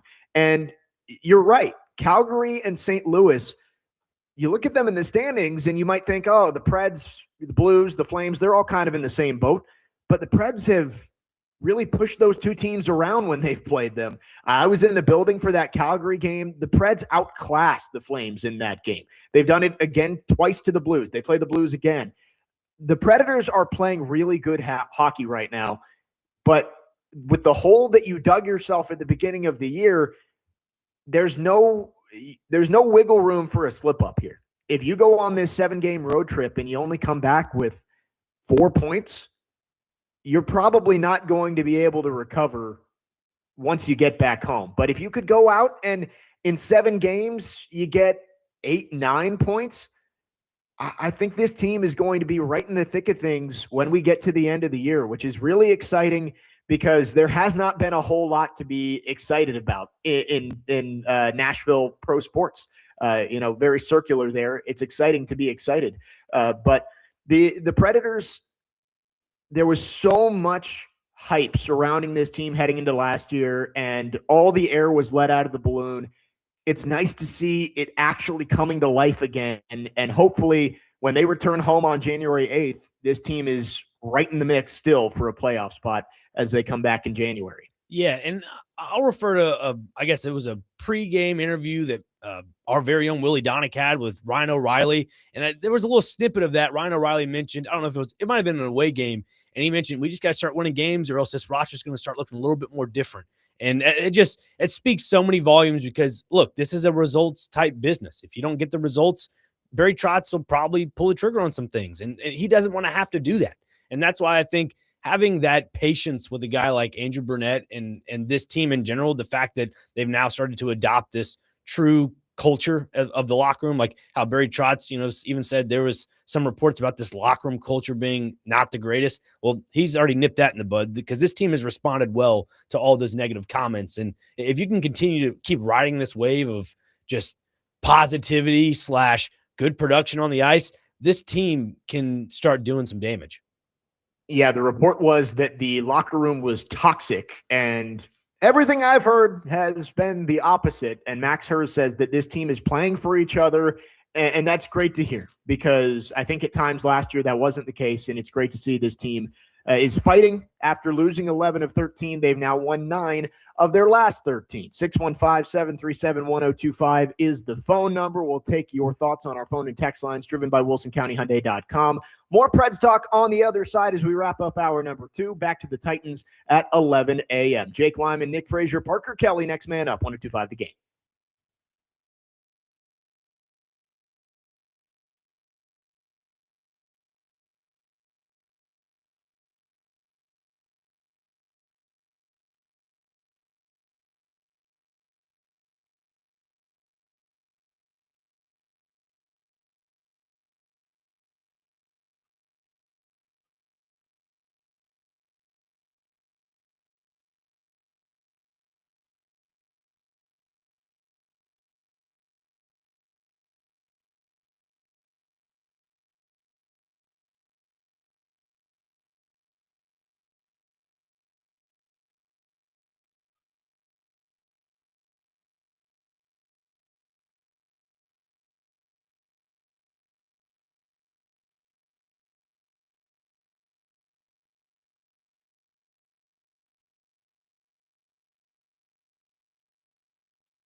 Next man up, 102.5, The Game. Jake Lyman, Nick Frazier, Parker Kelly with you. Wrapping up the second hour of the show. Final show ahead of Christmas. Again, hope everyone out there having a great start to their holiday. We will get ready for Titans and Saints on Sunday coming up in the final hour of the show. But talking some Preds here as Nashville has now won 9 of 13, starting a 7-game road trip tonight up in Minnesota. 7 o'clock puck drop right here on 102.5 The Game. According to moneypuck.com, the Preds have a 14.5% chance to make the playoffs. So it's up. Last week, we were told it was 10% to make the playoffs, 10% to get the top overall pick. Now 14.5% to make the playoffs after those back-to-back wins over the weekend, and 8% to get the number one pick. So those odds steadily climbing. 15%, not great, Nick, but you're seeing the Preds slowly claw their way back into contention. Yeah, let's put this into perspective a little bit. Looking at just the stat leaders in the NHL right now, like teams in Colorado that has 59 points right now are averaging 4 goals per game. The Nashville Predators in the last 13 games are averaging 3.7 goals per game. Again, very close, but the fact that the last 13 games of this stretch, they've won 9 of 13, goes to show you that they're putting up goals. And sure, some of them may be, goals and a lot of goals in one game and then 2 or 3 in another. But the fact that they're averaging that amount in the last 13 goes to show you they can compete with the rest. And as for goals allowed, as a team, the last 13 games, it's 2.92 goals per game. And if you exclude that from starting goaltender, from backup goaltender, UC Saros is allowing 2.7. The rest of the league, when it comes to that, I mean, obviously the Avalanche lead the pack with 2.17, but then you look. I think they lead in most things. Right. But right underneath it, though, you look at the Kings at 2.5. So that kind of gives you a little bit of a equaling out point where they're still up there with a lot of teams. So just putting that into perspective. No, they're playing really good hockey, and you can't deny that. They have figured something out. Is it going to last for the rest of the year? I mean, you've still got 47 games to go. Long way left to go in the season. But the Predators, again, as we talked about, the hole that they dug themselves with that long stretch of losing throughout November, they've got to find a way to dig themselves out of it. And they've done a nice job so far, but you can't afford another long losing streak.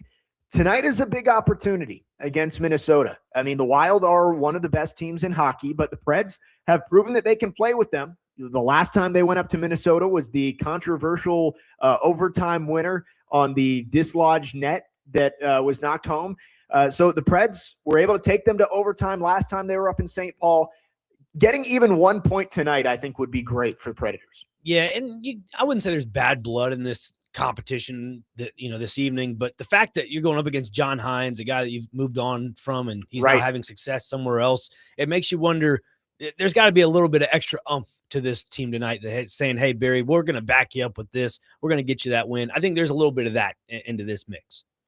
Yeah, I think so too. And I think those are teams that are familiar with each other. They probably don't like each other very much. I'm excited to watch this one tonight. Again, 7 o'clock puck drop, 6 o'clock pregame right here on 102.5 The Game.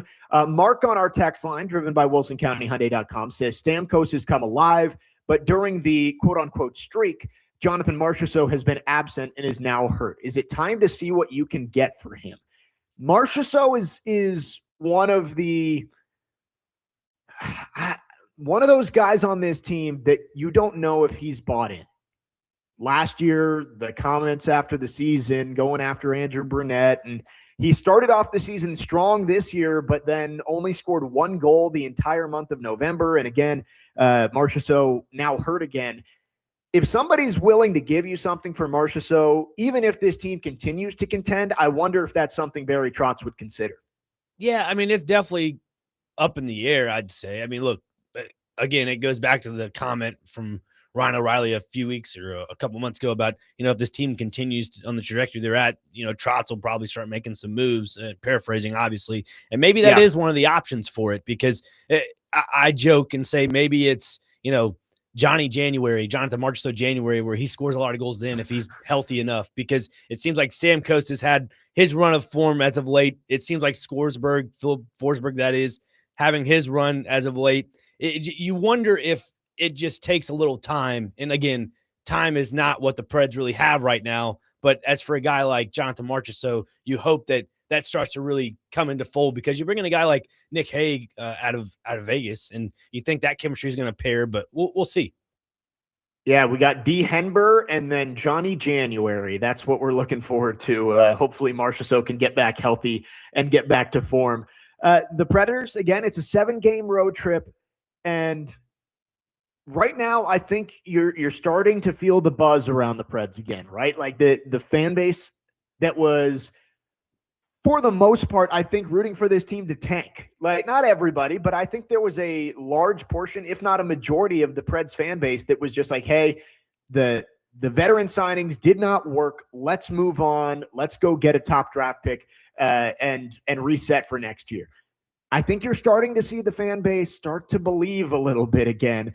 And this road trip, it could be the difference between coming back in January and the season basically being close to over if you don't keep your head above water here over these next 7, or a packed, buzzing Bridgestone Arena when they return to face the Islanders on January 8th, because this team has fought their way right back into the playoff mix. Yeah, I'm going to go on the number 2 there, that I think this team's going to fight their way back into a playoff mix. Look, if you can get a guy like Michael McCarron in the mix of just, that extra oomph to the lineup, because that's a guy, even though he doesn't have the numbers to really back it up, but he's one of those enforcers this year that can really kind of, if there's a fight on the ice, he's the one that's going to initiate it, and he's going to give that team a little extra boost to the line, whatever it may be. I mean, that's what you kind of need in a hockey team. Before Ozzy Weisblatt went on IR, like, that was a guy that was instigating a lot of situations. And that's just a part of the complexity of a roster, is you're going to have your instigators, you're going to have your goal scorers, you're going to have your player creators, stuff like that. That's how you build a complete team. I think that the Preds do have that to the point where they can make a deep run. It's just a matter of the health, and then I guess because I want to include Marchessault into this conversation as well. He's got to find his form, because if he can find his form, this team can really click, if that makes sense.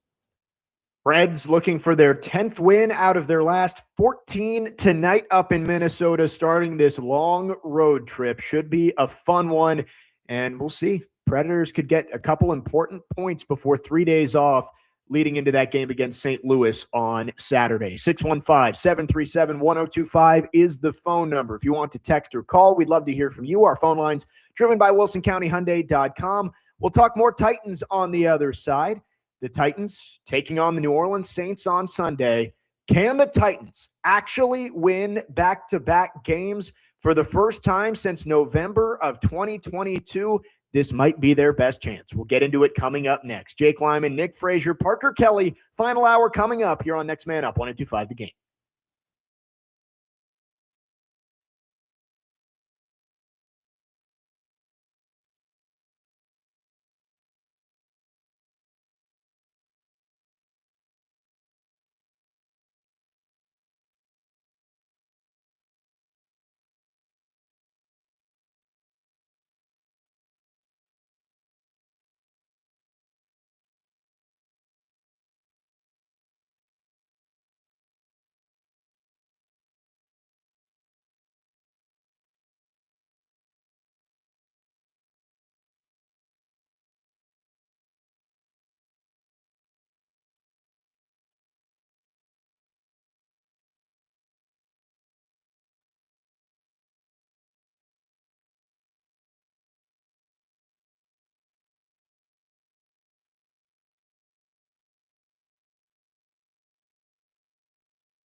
Final hour, next man up, 102.5 The Game. Jake Lyman, Nick Frazier, Parker Kelly with you, broadcasting live from the Busy Bee Plumbing, Heating, and Air Conditioning Game Nashville studios, home of the $99 yearly Beehive membership, where the buzz is always about great service. Been a fun show so far. We got one more hour with you leading into the holidays. This will be our final show of the week. Back on Monday, we'll be recapping Titans and Saints and getting ready next week, college football playoff quarterfinals. So excited for that. Hope everybody is having a great start to their holiday.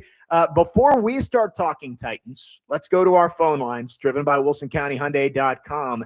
Trey has called in. Trey, good morning. Merry Christmas. Go ahead. Good morning. Merry Christmas. Hey, I just wanted to say that I think that the Titans, if the Titans win out, if they beat New Orleans, which they have a chance to do, and they beat, who else we got? Jacksonville at the end.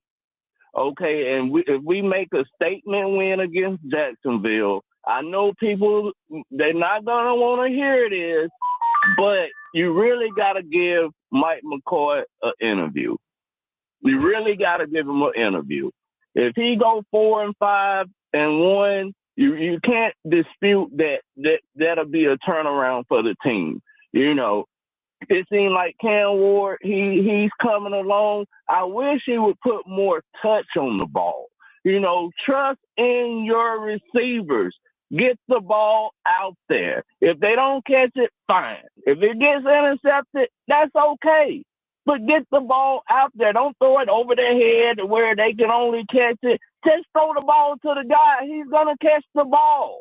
And once he do that and figure that out, and once he start running again, getting easy first downs, I think we'll be all right. He is coming around. I'm not going to dispute that. But we need these next 2 wins to make a statement for Mike to get an interview, and he'll be cheap for us.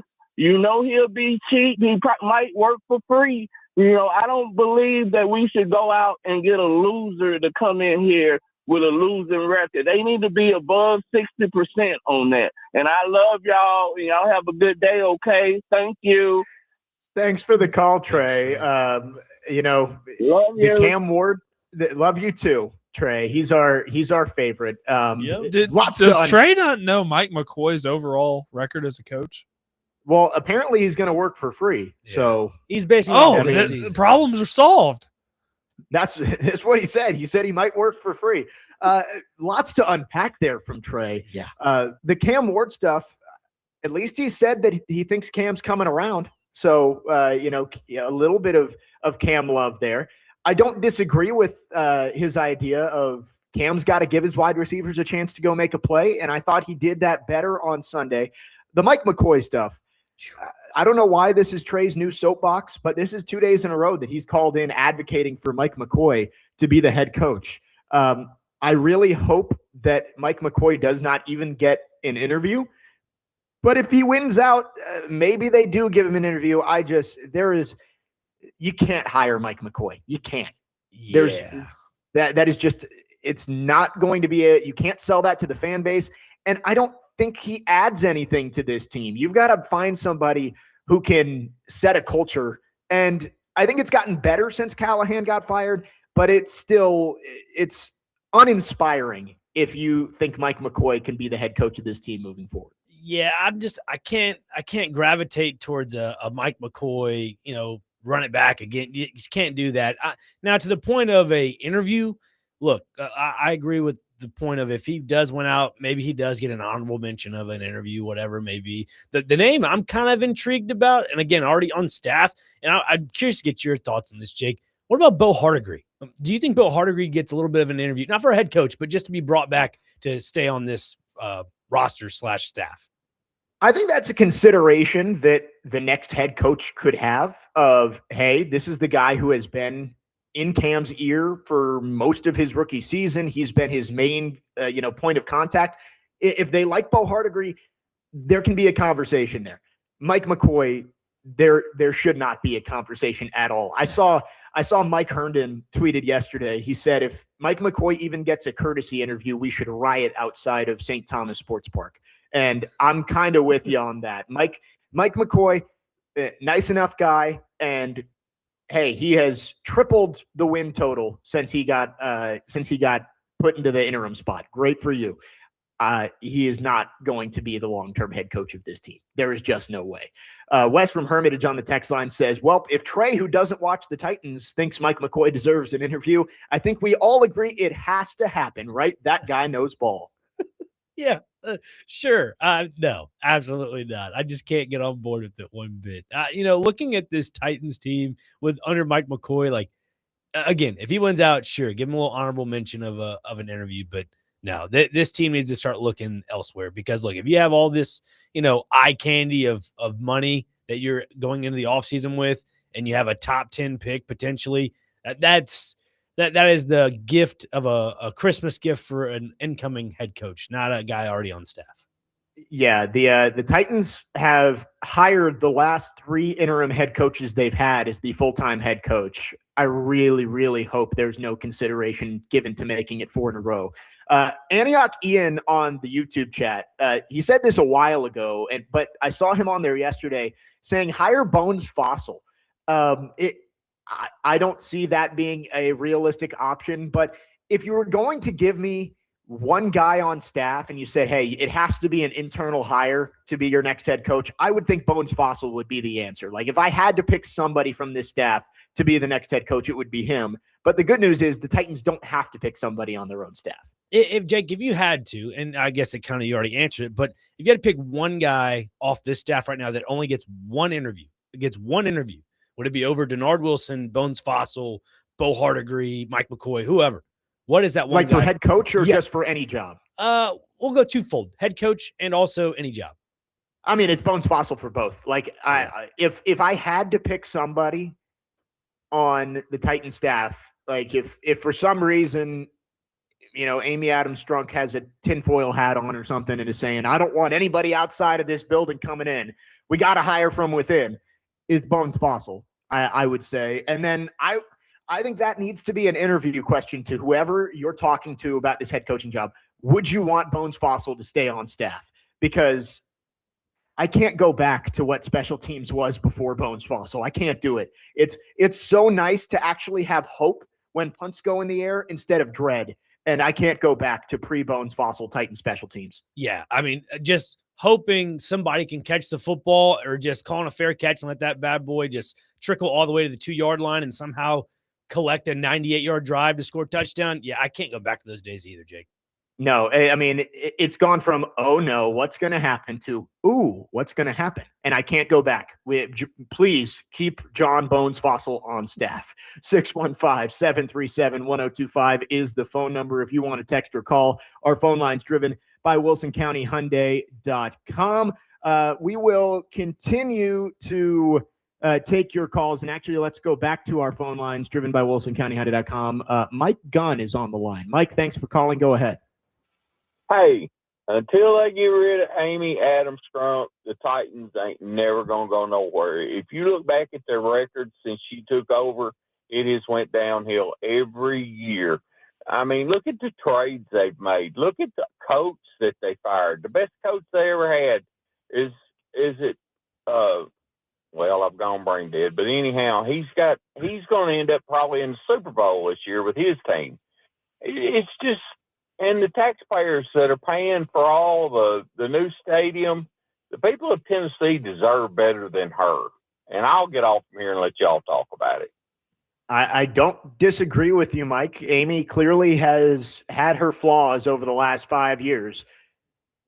She's got to figure it out, whether that's being less involved and handing over the reins to her football people or, just making better decisions in general. I don't see her ceding her ownership. The one thing that people talk about is, does she give it to Kenneth?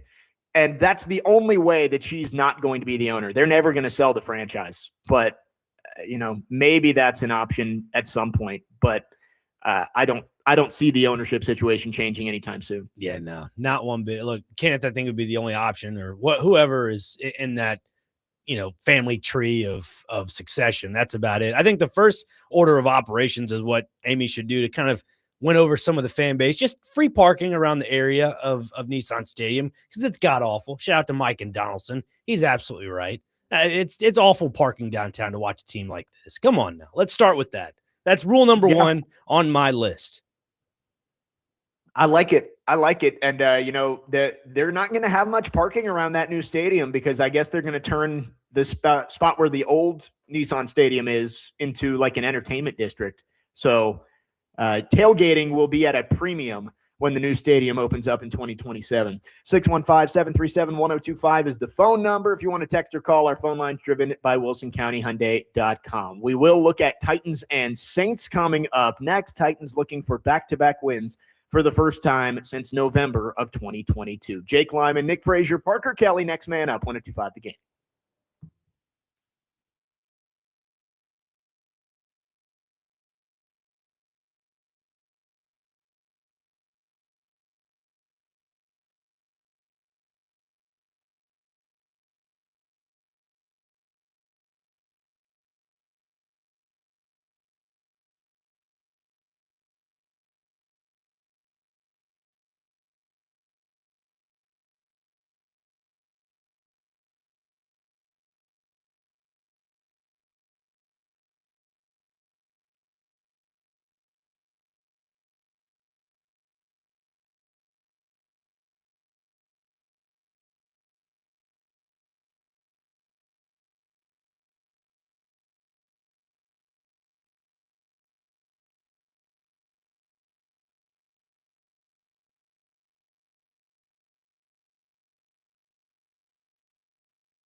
Next man up, 102.5 The Game. Jake Lyman, Nick Frazier, Parker Kelly with you. Leading you into the holiday. Chase and Big Joe, we're coming up at the top of the hour. They'll be on from 12 to 3. Looking forward to that. We're talking Titans here. Titans taking on the Saints on Sunday and looking for back-to-back wins for the first time since November of 2022 when they beat the Broncos and Packers in a 5-day span. Since that notable plane ride back from Green Bay. The Titans have not won back-to-back games since then. Do we think they can get it done this weekend, Nick? I'm leaning towards yes. I'm leaning towards no. Just the Saints, they're starting to really click more than the Titans right now. I think they've found their quarterback in Tyler Shutt. It took them, a full season to really get a grasp on him. They started out with Spencer Rattler. Now they've, folded into him. And look, even Chase Young has been a defensive wrecker for that team, along with Cam Jordan. So you look at that team defensively, they're clicking on all cylinders. Offensively, Chris Olave's kind of getting into the mix. Juwan Johnson has been their key target at that tight end position. So, again, you hope they can kind of get their run game back. But as for the Titans, they have a chance. I just don't think they have the depth to get them over the hump. Yeah, I mean, I guess it's, listing off how long it's been since they won back-to-back games. Maybe it's not smart to think that they can do it, but I don't know. I had a feeling about the Chiefs game this week that the Titans were going to be able to get it done. And I have another feeling about this one. I think the Saints are due for a letdown. That team is still not talented. I think they're more talented than the Titans overall. Like you said, there's pieces there that the Titans just don't have. But I think the Saints are due for a letdown. They've won 3 straight games. The Titans are actually scoring points. I'm leaning towards the Titans getting a win this weekend and actually winning 2 games in a row, which probably means they're going to have a Jacksonville-like performance and just get run out of the building. But I don't know. There's something about this one that makes me feel like it's a good matchup for the Titans. Yeah, I mean, you can't forget about Taysom Hill either. He's that Swiss Army knife for them on offense when it comes to the Saints, and he had a pretty decent game against the Jets this past Sunday. So that's something else. And also, too, the fact that the Saints have scored 20-plus points in the last 3 games and they've all been wins, is something that, again, I can't wrap my head around. That's what I'm having a confusion about, is that this team that's been bottom of the league all season long ends up scoring 20-plus points in the last 3 games. And, if you want to include the Miami loss as well on November the 30th, they scored 17 in that game. They were all one-possession games. That's something that is just baffling to know. As for the Titans, got to give them a little bit more credit. The 49ers game, again, wasn't a one-possession score game, but yet they fought. They fought hard to be in the mix for that. So that's kind of where I'm at on this game this Sunday. Yeah, you're right. The defense has to be competent. You can't have a performance like the 49ers game where you're giving up points on every single drive and you can't get off the field. The offense has at least proven over the last 3 weeks that they're going to do enough to keep you in the game. Cam Ward's taking care of the football, and they've been able to score in the red zone, which was something that they could not do early on in the year. They still struggle at, drives stalling out when they get to the 40 or the 30, but when they've gotten down deep in opponents' territory, they found a way to get the ball in the end zone, which has been encouraging. I look at this, and it is funny because a month ago we were calling this the toilet bowl of, the Saints heading into the season, we were having conversations about them being historically bad with the quarterbacks they had on the roster and just an overall lack of talent. The Titans, 3 weeks ago, we were having a conversation of, if the Cardinals didn't completely give that game away, are the Titans being considered one of the worst teams in NFL history? And now, heading into this game in Week 17, both these teams are actually ticking upwards, which is really interesting considering at some point in the last 6 months, I would have thought both these teams might have been historically bad this season. Yeah, and one factor that goes into this game Sunday, and let's talk about the 2 quarterbacks here, Tyler Shutt and Cam Ward. You look at this Titans defense, the number one factor for me to really put, Tyler in a bit of a quandary in some aspects is that you have to force him to kind of step up in the pocket, because with the Titans' lack of edge rushing depth and production at that position, he's been pretty good outside the pocket running the ball. We saw it against Tampa Bay, had a rushing touchdown. I think he wasn't the leading rusher in that game, but yet you go to the Carolina game, he had, 32 rushing yards, kind of led the team in that, which is kind of crazy to say. That's just a factor into his game that a lot of people forget about. And as for the Titans, we all know what Jeffrey Simmons, Tavondre Sweat, Sebastian Joseph Day can do in the middle. They can clog it up. So if the Titans can get some exterior pressure from the outside of the defensive line, that is, and to force him up in the pocket, that's where you can really contain this Saints offense and give the Titans the edge. Yeah, you're getting to see two rookie quarterbacks against each other again. Titans were able to win against Shedeur Sanders, although Sanders outperformed Cam Ward in that one. We'll see. Maybe this is another Grinch performance from Cam Ward if he doesn't put up the numbers he wants, but the Titans still find a way to win. It's going to be an interesting game. It's not what we thought it was going to be a month ago, where it looked like these two teams, loser gets the number one pick. That game's going on in Las Vegas this week, which it's funny. You just never know what the NFL is going to bring. These two teams that looked horrible. Now the Titans have won 2 out of 3. The Saints have won 3 in a row. And it's looking like we might actually see some competent football be played at Nissan Stadium, which heading into the year, heading into the month, I wouldn't have said that the Titans and Saints would be even a game I would consider wanting to watch if I was just a casual observer. Yeah, the fact that a potential Saints-Titans matchup when it comes to ticket prices would be more expensive than a Chiefs-Titans game, it baffles you. You're thinking, wait a minute, two of the worst teams in the NFL, yet they're pulling more ticket numbers than the Chiefs? Come on now.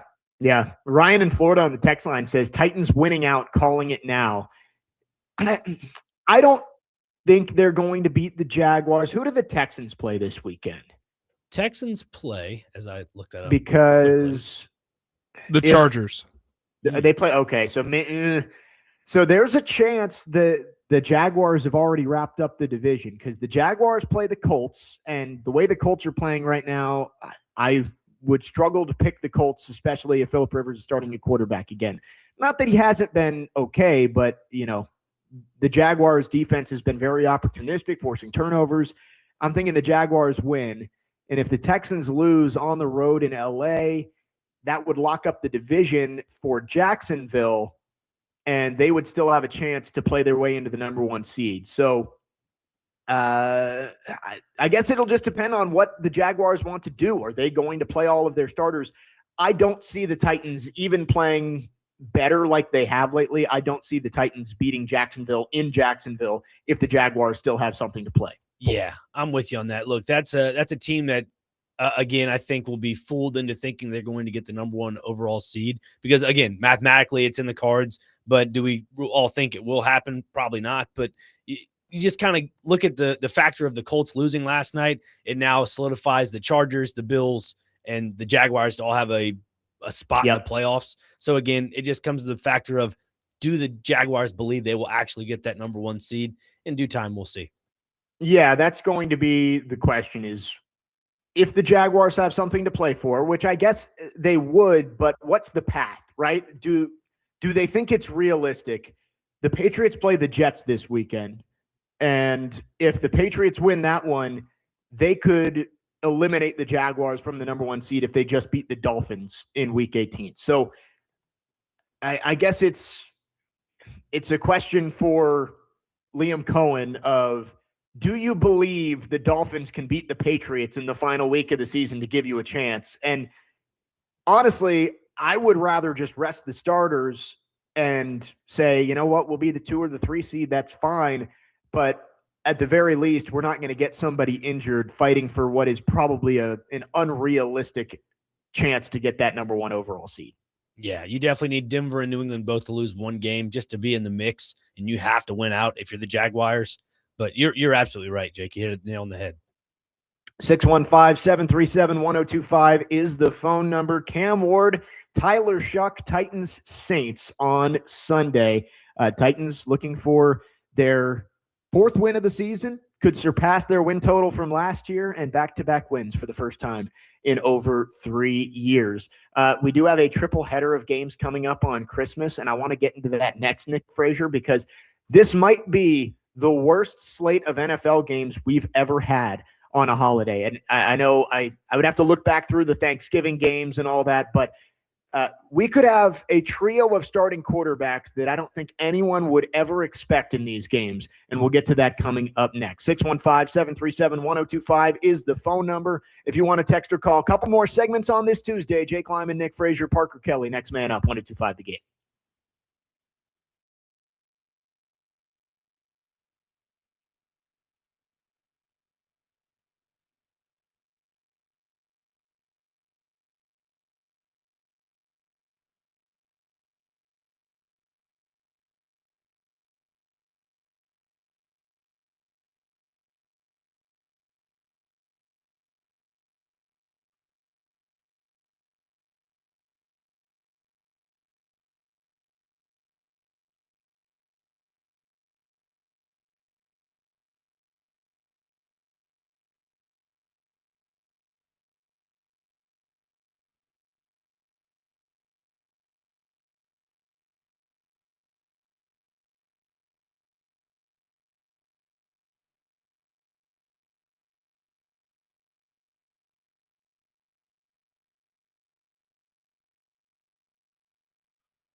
Couple more segments on this Tuesday. Next man up, 102.5. The Game. Jake Lyman, Nick Frazier, Parker Kelly with you.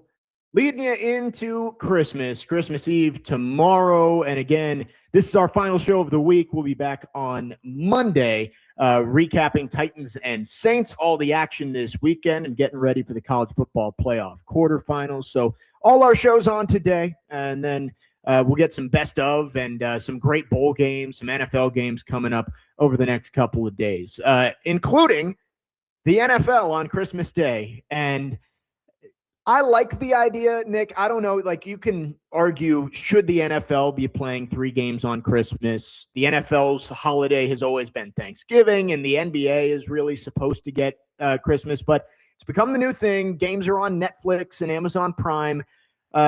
But this slate is truly horrible. I mean, none of these games even pique my interest a little bit. I mean, Lions, Vikings, maybe, I guess. But the quarterbacks we're going to get in these games, I'm not sure you could have ever guessed that we were going to get a trio of games where starting quarterbacks could be Josh Johnson in game 1 against Dak Prescott, Max Brosmer for the Vikings against Jared Goff and the Lions, and then the guy we just saw in Nissan Stadium on Sunday, Chris Oladokun, starting for the Chiefs against the Broncos. Just horrendous football that we're going to get on Christmas Day. Yeah, I mean, my dad's a Cowboys fan, so I think that's the only thing I'm rooting for is to see the Cowboys win on Christmas Day. But minus that, look, Detroit, I believe, is out of the playoffs, so they're still they're technically alive. They're a game and a half back of the Packers. So I think if the Lions won out and the Packers lost out, then they could still get in. The Packers play the Ravens this week, and then they play the Vikings at the end of the season. Yeah, so like those first 2 games have a little bit of intrigue. Like I could make a storyline for each one of these teams. Like Dallas will probably win against Washington. Detroit will probably destroy Minnesota. And then the last game of the nightcap at 7:15 would be Kansas City hosting Denver. I think if you're Andy Reid and the Chiefs, you're just basically saying, let's play spoiler. I mean, that's a defense right now that you can say somewhat is depleted in a roundabout way, but they're probably mad they're not in the playoffs this year, so they should probably play a little spoiler, and that's what they're trying to probably do. Yeah, it's got to be tough for the fan bases here of Washington, Minnesota, and Kansas City because they're all the home teams. And heading into the season, I think there was reasonable expectations for all those teams. Like the Vikings won 14 games last year. The Commanders went to the NFC Championship. The Chiefs were in the Super Bowl. So if you're buying tickets before the season for this Christmas game, you're probably thinking, end of the year, we're going to be playing for something, right? Like we're going to be in the mix for something in week 17. And instead, you have to watch Josh Johnson, Max Brosmer, and Chris Oladokun start for your team. And, oh, by the way, you probably have to go out in freezing weather, I guess, outside of Minnesota, who's indoors, but to go watch your team play in Washington and Kansas City. I'm close enough that I guess if I wanted to, I could go to the Commanders-Cowboys game on Thursday, but I can't think of much else that I'd rather do less. Yeah, I would rather not go to something like that. But you could be the boots on the ground guy there, Jake. That wouldn't be a bad little option. Should I do that? Go watch Josh Johnson in possibly his last career start? Absolutely. And while you're we there, all got to do it at some point. Exactly. And while you're there, just say hey to Traylon Burks for us. Right. That's true. If Marcus was playing, maybe I'd consider it, right? Go out and see Mr. Mariota start, but doesn't seem like he's going to play. He did not practice yesterday. I think they just did a walkthrough, but Marcus and J.J. McCarthy both did not practice. If at least one of those guys play, maybe you get one of these games to be somewhat competitive, but I'm thinking all of these games are going to be blowouts because those 3 quarterbacks, I just don't get how you stay in a game with those guys playing for your team. Yeah, I know we did our little preseason predictions when it came to the NFL, and I had the Commanders in the Super Bowl, so they're now in the toilet bowl. You look at the Vikings, and look, I'm still not high on J.J. McCarthy, and I predicted them to go 4-13. They're going 7-8, so I mean, not the same record that I thought, but again, I don't see the hype around a Minnesota team, especially now. And this is a Detroit team that's bitter after they lost to Pittsburgh this past Sunday in an odd penalty. Obviously, it was offensive pass interference, but the lateral back to Jared Goff was impressive. I think this is a team that wants to rebound from that immediately. Yeah, what a strange play at the end of that game. I am shocked that they let that lateral stand.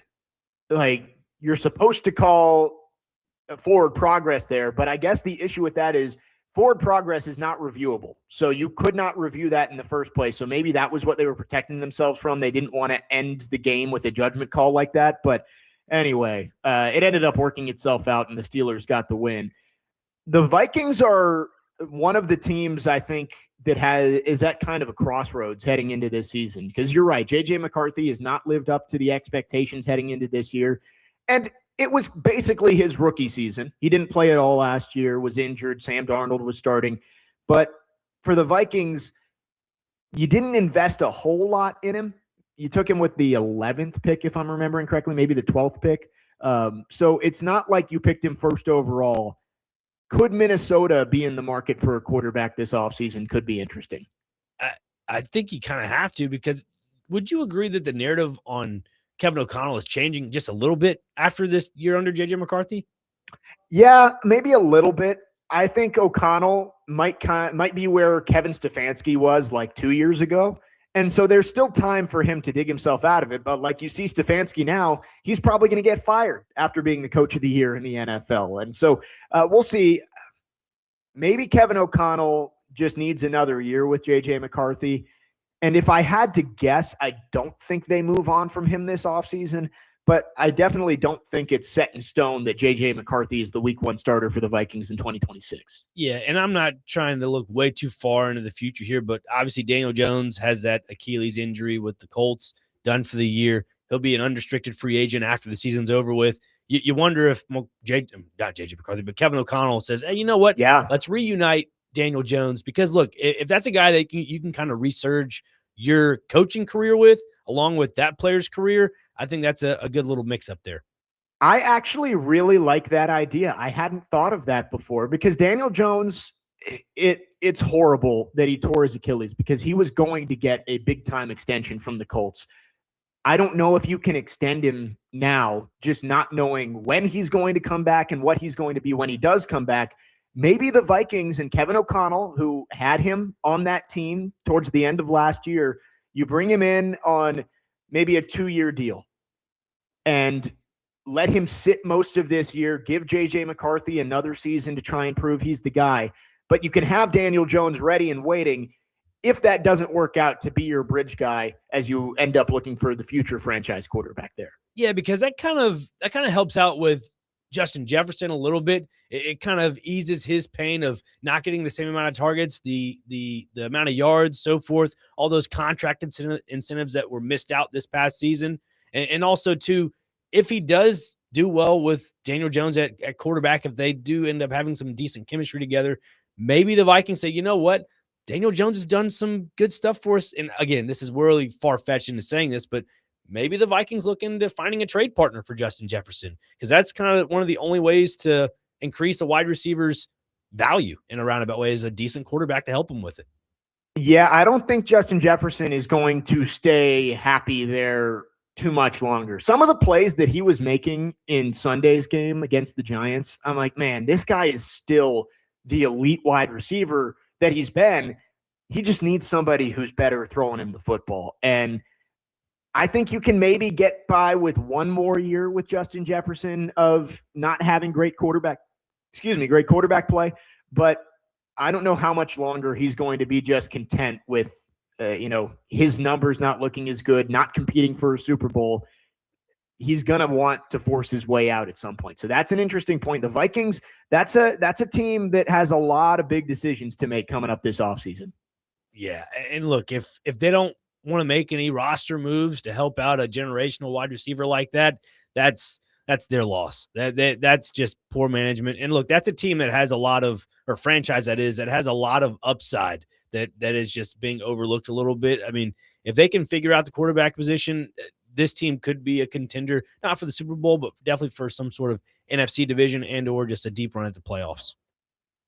Lots going to be decided this offseason, but on Thursday, I think it's already decided we're going to see some pretty horrible football. Cowboys and Commanders with Josh Johnson likely starting for Washington. Lions and Vikings with Max Brosmer likely starting for Minnesota. And then Chris Olave and the Chiefs welcome in the Denver Broncos. Cannot wait. This is what Christmas is for. 615-737-1025 is the phone number. Last call for phones here on this Tuesday. We got one more segment. We'll wrap things up after this. Jake Lyman, Nick Frazier, Parker Kelly, next man up. 1025 the game.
Next man up, 1025, the game. Jake Lyman, Nick Frazier, Parker Kelly, wrapping up the show on this Tuesday and getting ready for the holidays. Again, wishing everybody out there a very Merry Christmas and Happy Holiday. This is our final show of the week, but we'll be back on Monday with reaction to everything happening this weekend across the NFL. The Predators starting their 7-game road trip tonight, taking on the Wild, and much more. Chase and Big Joe are coming up right after us at the top of the hour. A couple of odds and ends from the text line. Matt from Camden asked the question a little bit ago. Is there any chance DK is an all-pro? I think he has a great chance of being first-team all-pro. He was named to the Pro Bowl, AFC starter. I think that's a pretty fair guess that he might end up being an all-pro, Nick. Yeah, no, I'd agree to that as well. I mean, from the production he's had on the special teams aspect of it, and just the point of only adding more when he's been on offense, you got to say yes, right? Yeah, I would think so. And I think you look at the Titans, 2 Pro Bowlers is pretty good. There were 3 teams that didn't have any Pro Bowlers. So at least you feel good about Simmons and DK. And I think Skoronski has a chance, probably not first team all-pro, but I think there's a chance that he ends up maybe as a second-team all-pro. Yeah, I mean, right now he's leading the NFL in all-purpose yards with kick return yards. I mean, that's something you don't see that much from a rookie punt returner and kick returner, that is. I mean, it's impressive. Yep. So that's something to keep an eye on once the season wraps up. But the Titans do have 2 Pro Bowl starters for the AFC. It'll be Chim DK and Jeffrey Simmons, although, the Pro Bowl obviously very different from what it used to be. It's the Pro Bowl games now, with flag football being the crown jewel of the weekend. It's actually, they moved it, right? It's not in Vegas anymore. It's like leading up to the Super Bowl this year. Yeah, I hate how they just keep switching stuff around when it comes to the Pro Bowl weekend. Isn't it like a weekend now? Yeah, I get it. I think it's the week leading up to the Super Bowl. So it's not like the Sunday before. I think it's Monday, Tuesday, Wednesday or something like that. I'll have to look more into it. But as much as I understand why they changed the Pro Bowl, it didn't make sense to have these guys in full pads for an extra game where you are risking injury. But, man, I really do miss the old Pro Bowl in Hawaii with everybody out there playing. You got the great moments of like Jeff Saturday going over and giving one more snap to Peyton Manning after he had left for the Packers. I thought that was awesome, but I know they'll never go back to it at this point. Yeah, there's just too much money involved in the NFL, and the fact of the matter is these guys have, it's honestly the agents that kind of run this in a roundabout way. They want to make sure that their investment in the player is fully secured for next season. So it's unfortunate because we all, like Jake, we've all grown up in that aspect of the hard-hitting smash mouth football. Those days are kind of over when it comes to the Pro Bowl. Yeah, we can't have Sean Taylor lighting up the punter in a Pro Bowl like he did back in his heyday. 615-737-1025 is the phone number. Last call for phones if you have any final thoughts here on this Tuesday. Coming up this week, we talked Titans Saints. That one looked like it was going to be a much worse game than it actually is. Still not a great one, but the Titans looking for back-to-back wins. And we talked about the Predators. Big one tonight against the Wild. They've won 9 out of 13. So this weekend, we're going to learn a lot about both of these teams, I think. Have the Titans and Preds actually turned a corner? The Preds obviously have more to play for with still nearly 50 games left in the season and not just 2. But I think coming back on Monday, we'll know a lot more of whether the last couple of weeks have been a fluke for both of these Nashville teams. Yeah, I'm very intrigued to see what the Preds do this evening against the Minnesota Wild. Because, look, I'm not trying to say Titans, they don't matter. It's just the fact of the matter is that they got 2 games left. Right, their season's over. Yeah. Like I'm not as invested as a Nashville Predators fan would be because there's so much more to look forward to. And the fact of the matter is, if they can get themselves into the points aspect in the standings for wild card purposes, I think this is where a lot of Preds fans become reinvested again in the fact that they're not fool's gold of a team. They're actually a team that can wrap a fan base around again and say, hey, we're here for the long haul. Yeah, Preds starting that 7-game road trip, 7 o'clock puck drop tonight from St. Paul, 6 o'clock pregame right here on 102.5. Again, this is our final show before the holidays, so Next Man Up will be back 9 a.m. on Monday. Any fun plans for the next couple of days, guys? I think I'm done with all the fun plans. I had some family come in this past weekend, and that was about it. There you go. We do a little family Christmas every Saturday before, the actual Christmas, that is. So it was fun seeing some relatives I haven't seen in a while. But as for yourself, you got anything big planned? Yeah, it's pretty much similar. I'm seeing some family. My obviously, my younger sister is here. My older sister coming into town tomorrow, seeing some aunts, some uncles over the next couple of days. So it'll be good to see some family. Again, we're going to see Avatar this afternoon, so we'll see how that goes in 4DX. But yeah, not too much. Pretty low-key Christmas. Parker, you got anything going on? Sorry, 1 second. He is on the phone, actually. This man. Parker's on the phone. He's wow. a working producer back there. Just again, it's inside baseball. It's so much easier being in studio. That's why I don't like doing these remote ones. But obviously, sometimes you just don't have a choice because I can't see what Parker's up to. I just have to go blind and throw it to him and hope he's ready. All right, I'm back. What was the question? You got any fun plans for Christmas, Parker? Just going to Christmas Eve service tomorrow night, going to get Chinese. It's a tradition, and I'll probably watch a ton of movies. So that's the plan. Yeah. We what did we we watched Office Christmas Party the other night. Have you guys seen that one with Jason Bateman? I haven't. Is it good? It's very different. It's not like your classic Christmas movie, but it's very good. It's a funny movie with Kate McKinnon and Jennifer Aniston's in it. It's well done. You should watch it. I'll have to give it a look. Is that on Netflix? There you go. Where? What? I think we found it on Apple TV, maybe. Okay. Yeah, I just watched it on Apple TV. They got some good stuff right now. It's good. I mean, it's definitely not like I would say maybe you don't want to watch it with parents or something like that, but it's a little raunchy, but it is a good movie. So I enjoyed watching it. I still haven't gotten to some of the classics. Still have not watched Elf. Still have not watched the Christmas Story this year. I think those are coming in the next couple days. So still got a couple more to check off the list. But looking forward to a great weekend. Again, Titans and Saints coming up on Sunday. I'm on the train of the Titans are going to find a way to win back-to-back games. It has to happen at some point, right? But maybe we have to get into 2026 before we can do that. Nick, always appreciate you coming on. Hope you have a very Merry Christmas, and we'll do it again next week. Absolutely. Thank you, Jake. I really appreciate these Tuesday conversations on Next Man Up. It's always fun. So Merry Christmas to you and the rest of your family, along with Parker. And I guess I'll talk to you before New Year's, but Happy New Year as well. Yes. And appreciate everybody who listens in this year. Appreciate you making us part of your day. Hope everyone out there has a very Merry Christmas. Again, this is the final show for us until next Monday. So we'll be back. We'll lead you into the new year, getting ready for college football playoff games and week 18 of the NFL season as well. Merry Christmas and happy holidays to everyone out there. Jason Big Joe are coming up next here on 102.5 The Game.